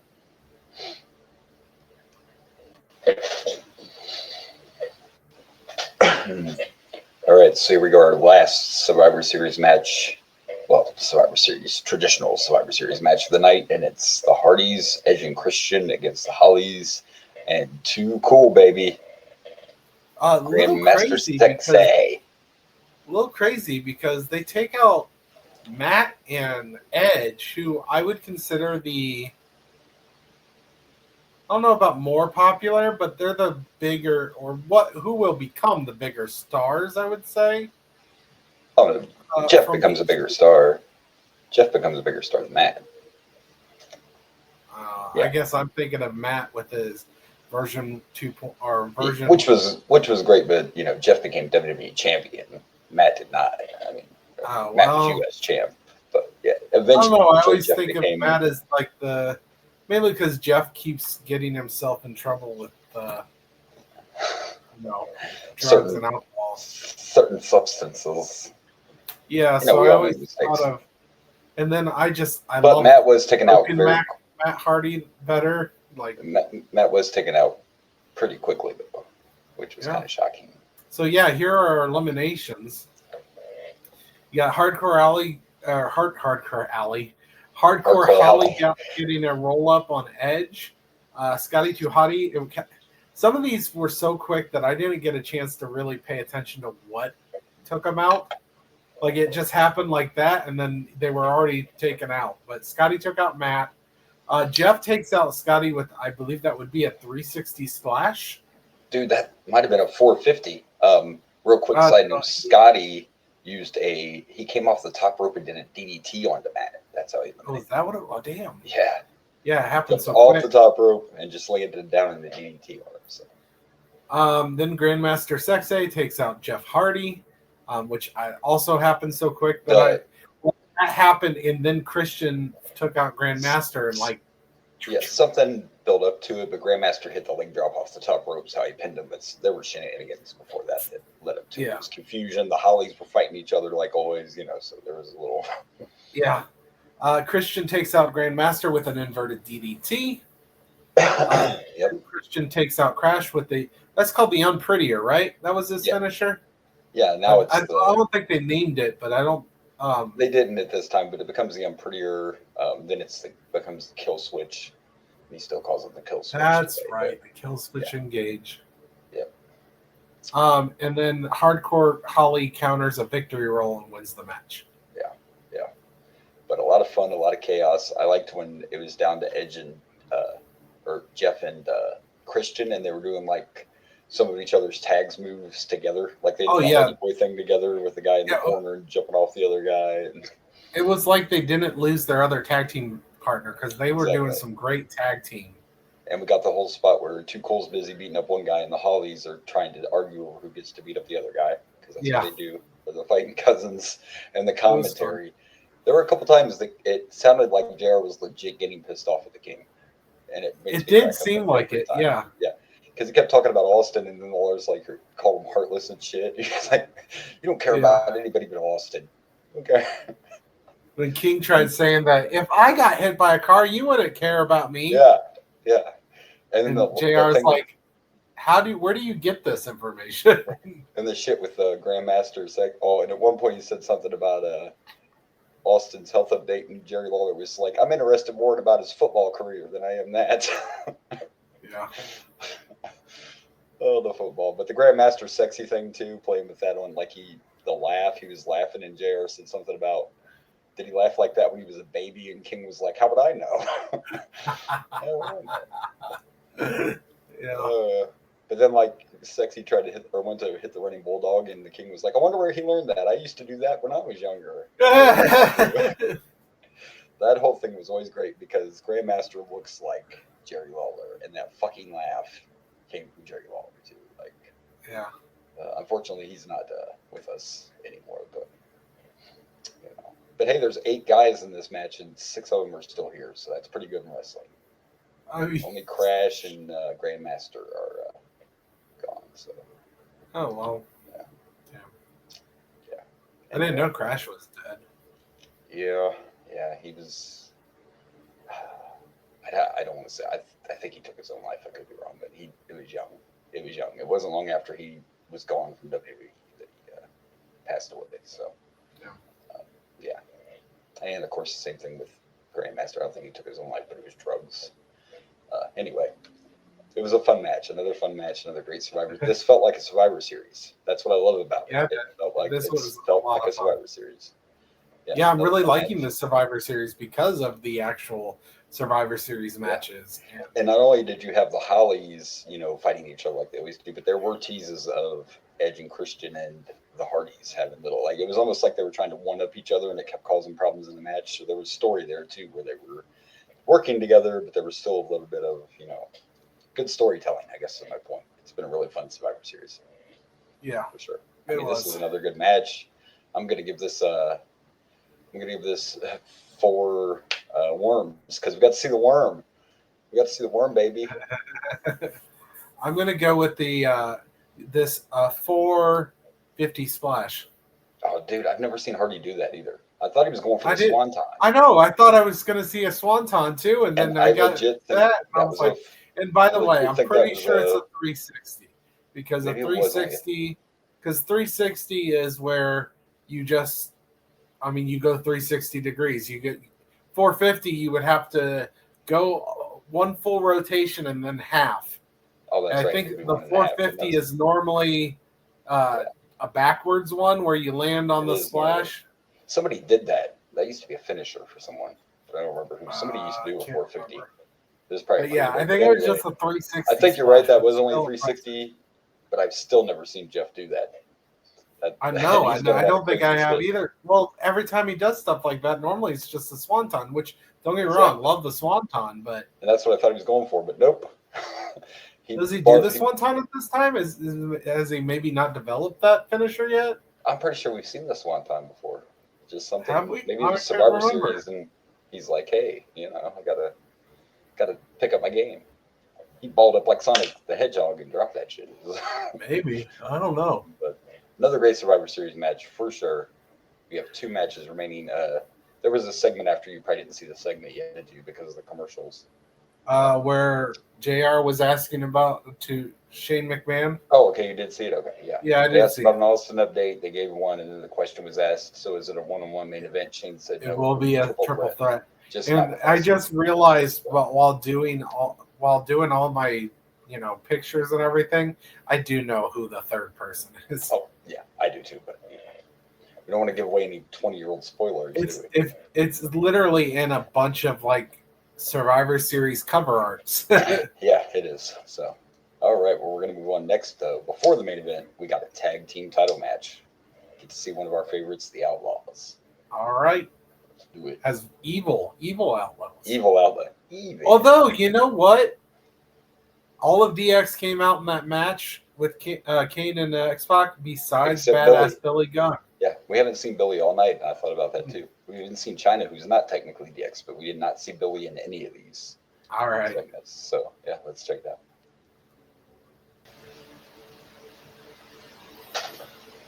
All right, so here we go. Our next match is for the tag team title. Should be titles. Did you notice that when the Outlaws came out, they only had 1 belt? It did not. Yeah.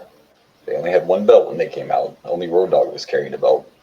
And I'm sure you noticed for Mr. S, that was kind of pretty plain attire he was wearing. He wasn't wearing Generation X. Yeah. I did notice that. Nothing. No lips on his gear, nothing. Well, yeah, his luggage did not make it to the arena. So his gear and his belt Did not make it. What he wore was gear, his extra gear he always had in his carry-on with him. That's why everything was just plain black trunks, black knee pads. There were no lips on anything, and they only had one tag belt when they came out. Yeah. So that was why. Yeah. Little luggage loss. Not only was it weird he wore the plain gear, but I think that's why he kept his shirt on, because he had a T-shirt on, one of his shirts on, and it was like the only thing that had anything on it.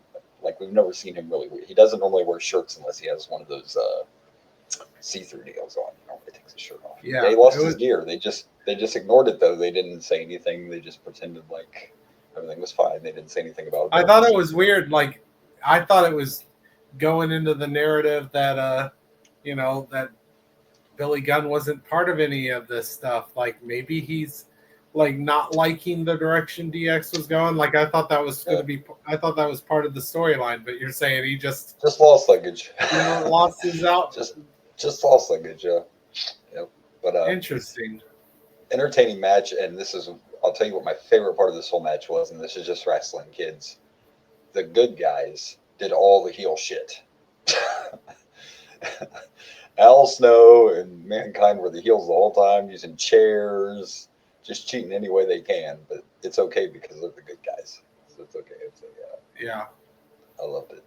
Well, I don't think Al Snow can have a match without Head being involved. Well, he had to use Head, but the chairs to Road Dogg him out. They were just beating the shit out of Road Dogg pretty much the whole time.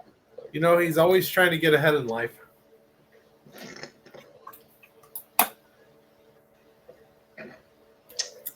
These are the jokes I always made at the Trail of Nightmares, okay? That one deserved I know that's where your connection is. You have that bond with Al. You understand. Yeah, I do. Yeah, you understand it. Billy actually got some head in this match, but he still kicked out. How about that, huh? He did. He survived the head. He did survive the Of course, it was a great match. I don't remember Mankind and Al Snow teaming up, but they made a good team. I don't remember it either. That's why I assumed they didn't win. Yeah, and they didn't. They did not win. The Outlaws are still your champions after this match and a ref distraction. And I can't even remember, the finish happened so fast, but I believe there was a famous involved. Oh, they spike pile drive him. How could I forget that? Oh, yeah. They gave him a fucking spike pile driver, which I'm pretty sure you weren't even allowed to do at this time. I'm guessing they got permission, or they just said, fuck it, because they're DX.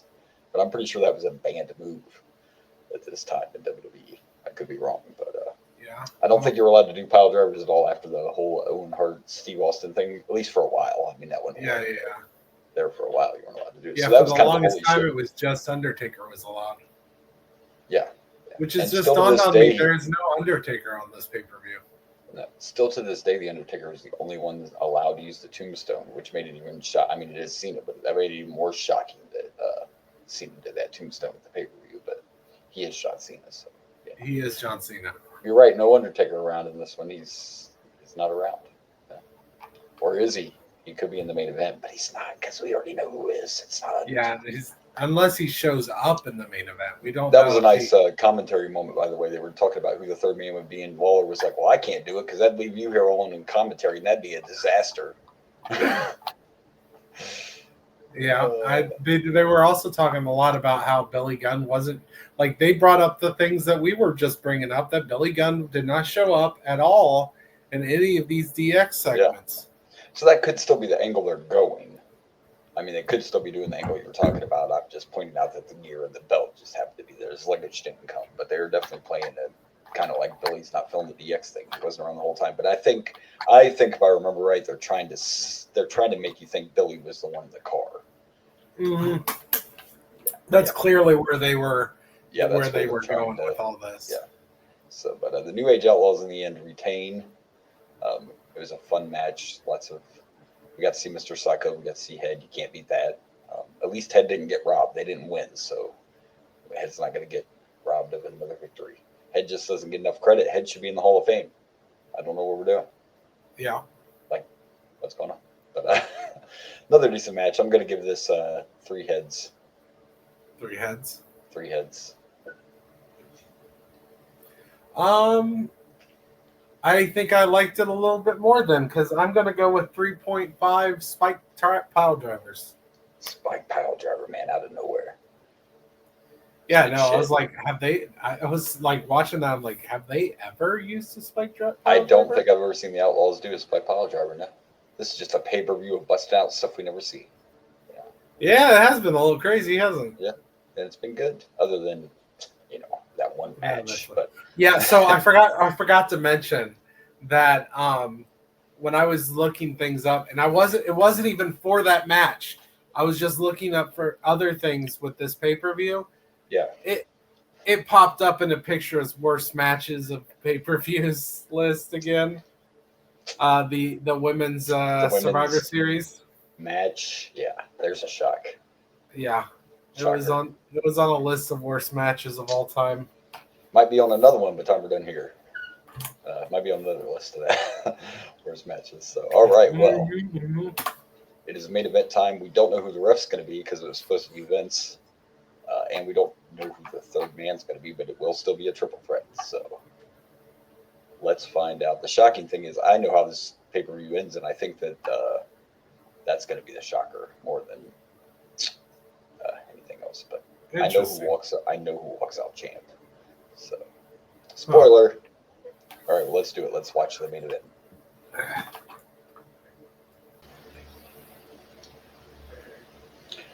Well, real quick before we get to this train wreck of a main event, I looked something up because I don't like to be wrong or just throw things out there. So Big Show's father actually passed away before he was even a wrestler. His dad passed away in 1992 from cancer. So, okay, so this wasn't a new thing that he was dealing with. Okay, no. So this was just okay. Yeah, I was just thinking like if his father literally was in the process of passing away. Like that'd be rough. Yeah, that'd be rough. Yeah, to do this shit while you're dealing with your dad's passing. But again, though, that makes it kind of worse because, like, who the fuck was is this event? Who's sitting around going, "I got an idea. Let's make a feud over your dad's death." It's possible that they pitched it without even knowing whether he was alive or dead. Okay, the dog food thing didn't work out very well, boss man. Now let's just talk about a dead dad. Let's do that now. Like, what are we doing? I don't know. There's nothing funnier than a good dead dad, I guess. Here goes our main event with Rock, Triple H, and now Big Show fighting for the championship. It's everything you want in a triple threat match, all over the fucking place. One of the best spots had to be the double suplex. Big Show through the table. They did a double suplex through the table with Big Show. Triple H hit his head on the fucking table when they did it too. I'm like, oh, but that wasn't. That was nice. Cool. Yeah, they fought everywhere. And I love the fact the crowd got excited when they got near them. Like once they were fighting out in the crowd, every time they got near a section, that section was just like, yeah, fucking kick his ass right in front of me. Yes. Yeah. Yes. But the thing I didn't remember and the thing I didn't see coming was the ending. Earl Hebner was knocked out at one point, so Shane came out to take over as the referee. Yeah. Normally I'm the face. But there was a spot where Triple H was going to use the belt and Shane took it from him, and I'm going to be on the heel side here. That's not okay. This is a triple threat. There's no DQs. Triple H has every right to use the championship belt if he wants to. Yeah, but they also think that Triple H is the one that took out their cash cow. I mean, well, they did. There goes our money. So needless to say, Shane got a pedigree for his efforts. You're right, though. They're mad at him because they took out the money man. They took out the money. So Shane's out. We need a new ref, and who else comes out but Mr. McMahon?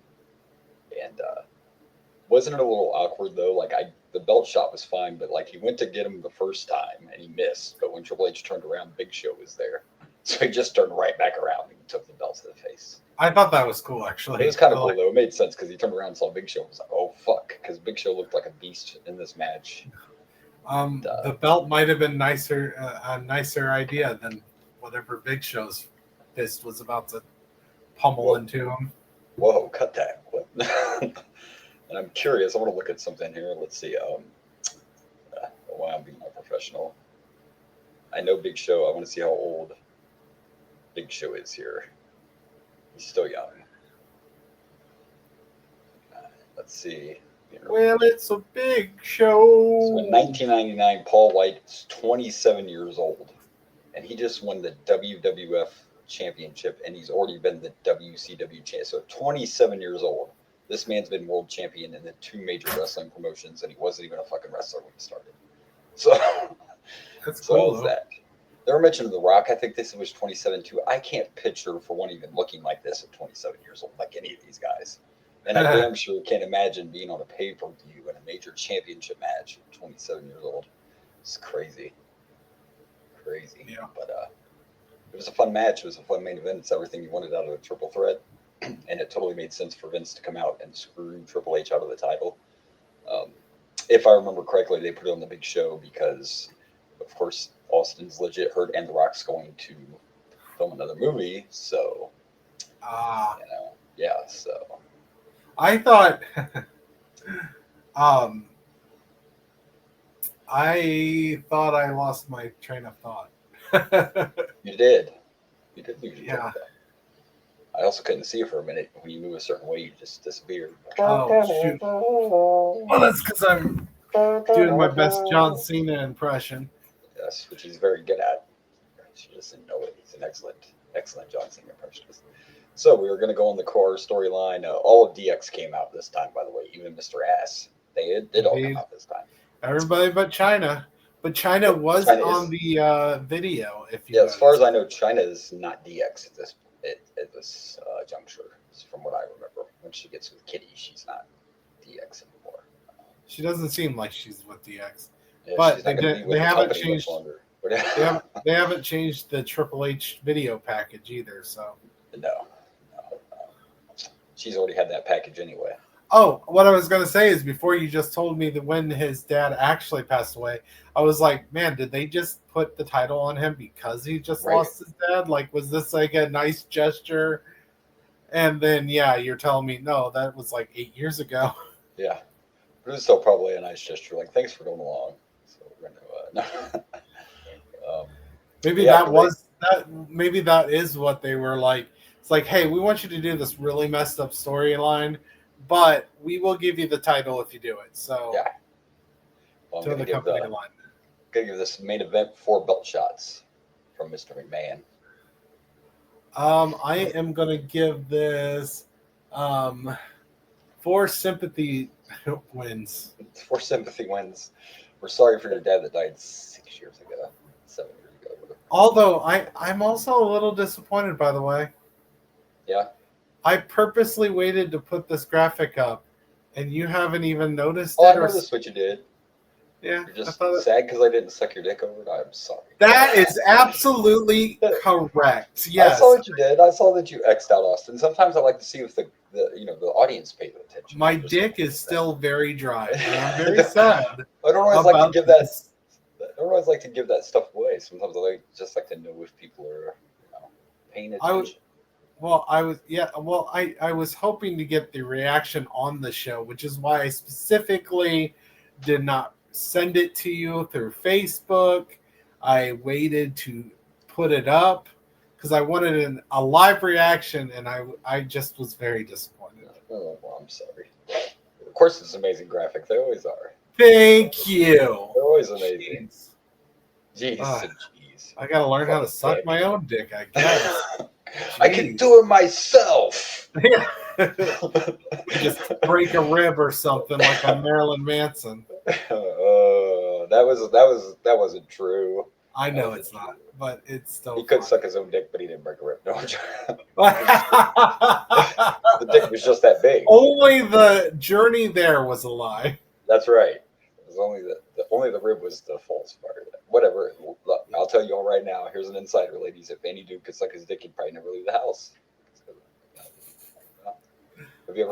I don't know. You still have to get past the whole sucking. I don't even want to know if I can. I'm good. Anyway, I mean, your hand's one thing, but your mouth, I don't know. Wrong podcast. Did we both rank this? Good Lord. If you suck your own dick, is that gay? Is that technically gay? Or is it masturbation? That's a whole different show. I mean, and technically, if you're masturbating, that's not considered gay, is it? No. Find out more on our new podcast. Yeah. Is it gay? Next week on our education segment that we're going to add to the show. We'll bring in gay experts to talk about is it gay. Come on, kids. It's time for Blaze's Corner. And by gay expert, I mean just some random gay person I happen to know. Cut that.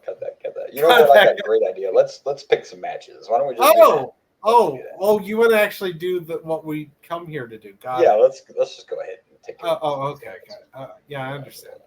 Let's move on. Favorite match of the night. Oh, cut that. Oh man, okay. Now that I got myself back together here, favorite match of the night. I don't know. This is a tough one. There's a lot of good ones. There were a lot of good matches. The easy way out is always to pick the main event. Yeah, which was good. It was. Don't get me wrong. But would not blame you at all. I'm not going to pick the main event though. That's the easy way out. But that's all I'm going to pick. Okay. As great as it was. Me personally, my favorite match of the night was China and Jericho for the Intercontinental title. A great choice. A great choice. Finishes back and forth. The crowd loved it. Yeah, that's my match of the night. Now I could just go with the main event, but I'm not going to. This is a Survivor Series, and I love. You know how I feel about Survivor Series matches. Yeah. So you got. I'm gonna go with Edge and Christian, Matt Hardy and the Hardy Boys versus the Hollies and Too Cool. It was a lot of fun. It was exactly what I love in a Survivor Series match.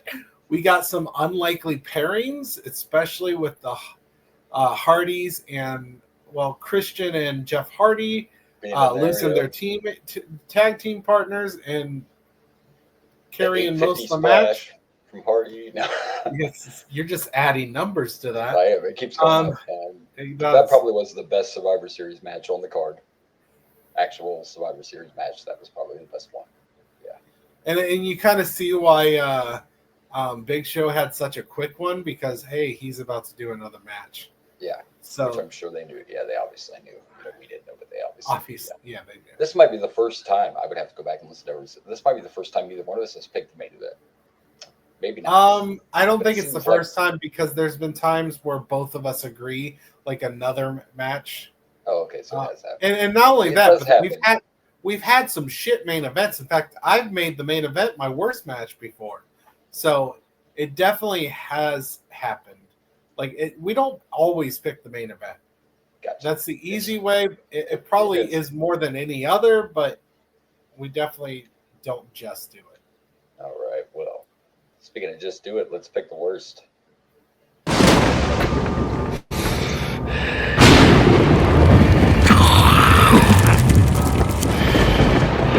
Worst match of the night.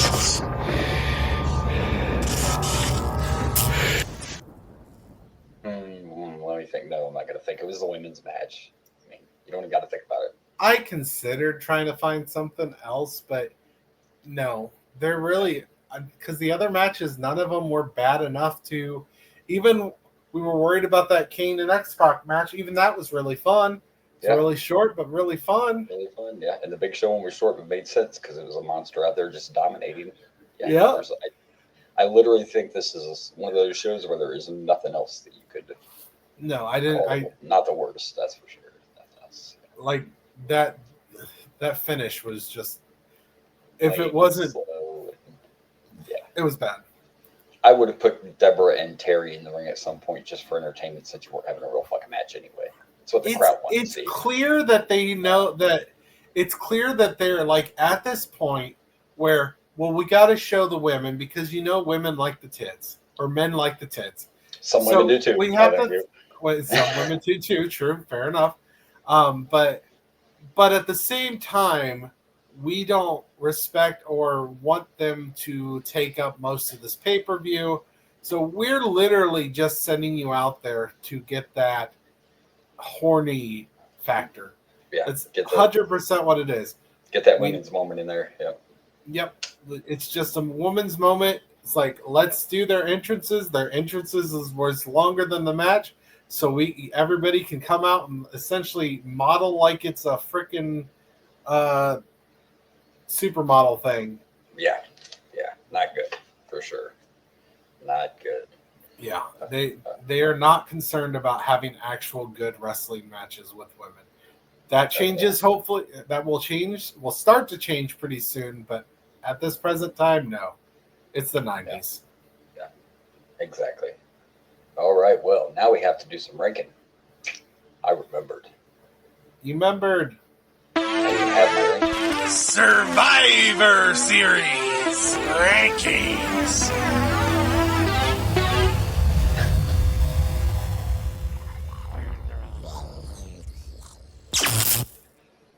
Nice. He has done it again. That's the first time I saw that one, folks. First time I saw that video. Oops, he did it again. Oops, I did it again. All right, here we go. Well, logically, I was like, you know what? November is right after Halloween. And I was like, all these Thanksgiving ones seem kind of lame. So we can use all the horror we want. It's our show. And not only that, but you can just think of it like this: survive. What's one of the most popular ways of surviving? A horror movie surviving. So it made sense in my life. I got it. Yeah, makes sense to me. All right. Well, here we go. Now I got to find my rankings. I'll start reading mine while you're looking for yours. Going to start with the best to worst, like we always do. And here we go. At number 1, I have Survivor Series 1998. Number 2, I have Survivor Series 96. At number 3, I have Survivor Series 97. At number 4, I have this one. Survivor Series 99 is now number 4.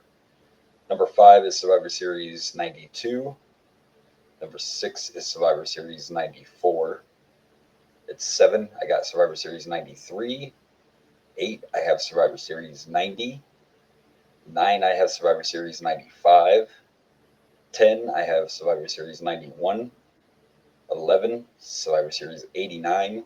12, Survivor Series 88. And dead last is the very first Survivor Series, 1987. So I respect the fact that you did the years. However, I am going to have to go through some things to do that. So I have the numbers. That's fine. Yeah. That's what I used to do, but I find with some of them, like Survivor Series, some of them it's easier if I put the years there than trying to number them, if that makes sense. Yeah. I need to start putting like what the main event was or what was the signature thing from that show. Right. Like some of you just know like 97 was the screw job, but yeah, sometimes it's hard to remember like why you put that there. Sure. Yeah. So I don't go from the best to worst. I go worst to first. And let's see here. We're going to do the apps. In 13th place, I have Survivor Series 1, which would be what, 1997? Or 1987, I think was the first one, correct? Yeah. In 12th place, I have Survivor Series 7. In 11th place, I have Survivor Series 9. In 10th place, I have Survivor Series 8. In 9th place, I have Survivor Series 2. In 8th place, I have Survivor Series 5. In 7th place, I have Survivor Series 6. In 6th place, I have the screw job. That was Survivor Series 11, correct? Yes. Survivor Series 3 in 5th place. Survivor Series 4 in 4th place. In 3rd place, I have Survivor Series 12. That's 1998. In 2nd place, I have Survivor Series 10, which is 1996. And I have this as my top one. I thought this was really good. I really, really liked it. Excellent. Well, there you go. Our Survivor Series rankings. We picked, ranked, and watched, and we're going to talk about a little tease here next week. We are going back to WCW. We are going to jump off the pay-per-view wagon for a minute because we discussed the fact we want to see all 3 matches in the Flair Steamboat trilogy. So we will actually be watching Clash of the Champions 6 Ragin' Cajun, which is the 2nd match in the Steamboat Flair trilogy. So that's what we will be watching next week. Good stuff. The Ragin' Cajun. And as I told you, people, if you weren't WCW fans, didn't know Clash of the Champions was always a TV special, so it was like a pay-per-view, but it was always on TV for free on TBS. They were like 2 hours long usually, but they were like, kind of like a Saturday night's main event, I guess. We got a short one next week, is what you're saying. Listen, buddy, no short ones around here. Anyway, yes, it could be a shorter one. Yes, because it's not a full pay-per-view. So that will be next week, and now we can plug some pluggables. You can find me at Dragon Blazer Productions on Facebook, Instagram, YouTube. You can find me at Dragon Blazer Pro on the X. Also the TikTok Dragon Blazer Productions. That is where you can find me. We are at Boomer and Blaze Show on Facebook, TikTok, Insta, YouTube. But on that darn X, we are at Boomer_Blaze. So there you go. Look, we did it. We did it.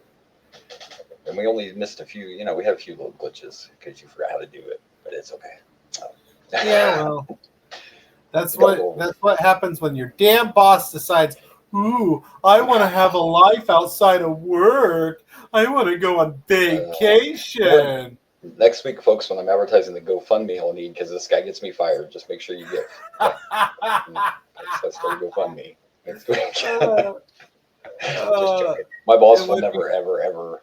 There's no chance my boss listens to this. So I'd like to think your boss would find these. I mean, I'm clearly being. Oh yes. I'm joking. I'm just pulling your shade. Besides, there's nothing wrong with GoFundMe for the show. Go ahead and go fund them. I mean, that's Boomer and Blaze on the road, baby. We've talked about this. Go fund me too, because I didn't get a chance to, I didn't get a chance to record those 2 weeks. So, That's right.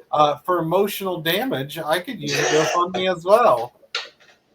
Emotional damage, I love it. Emotional damage. He's so fragile. You can't help it. Fragile.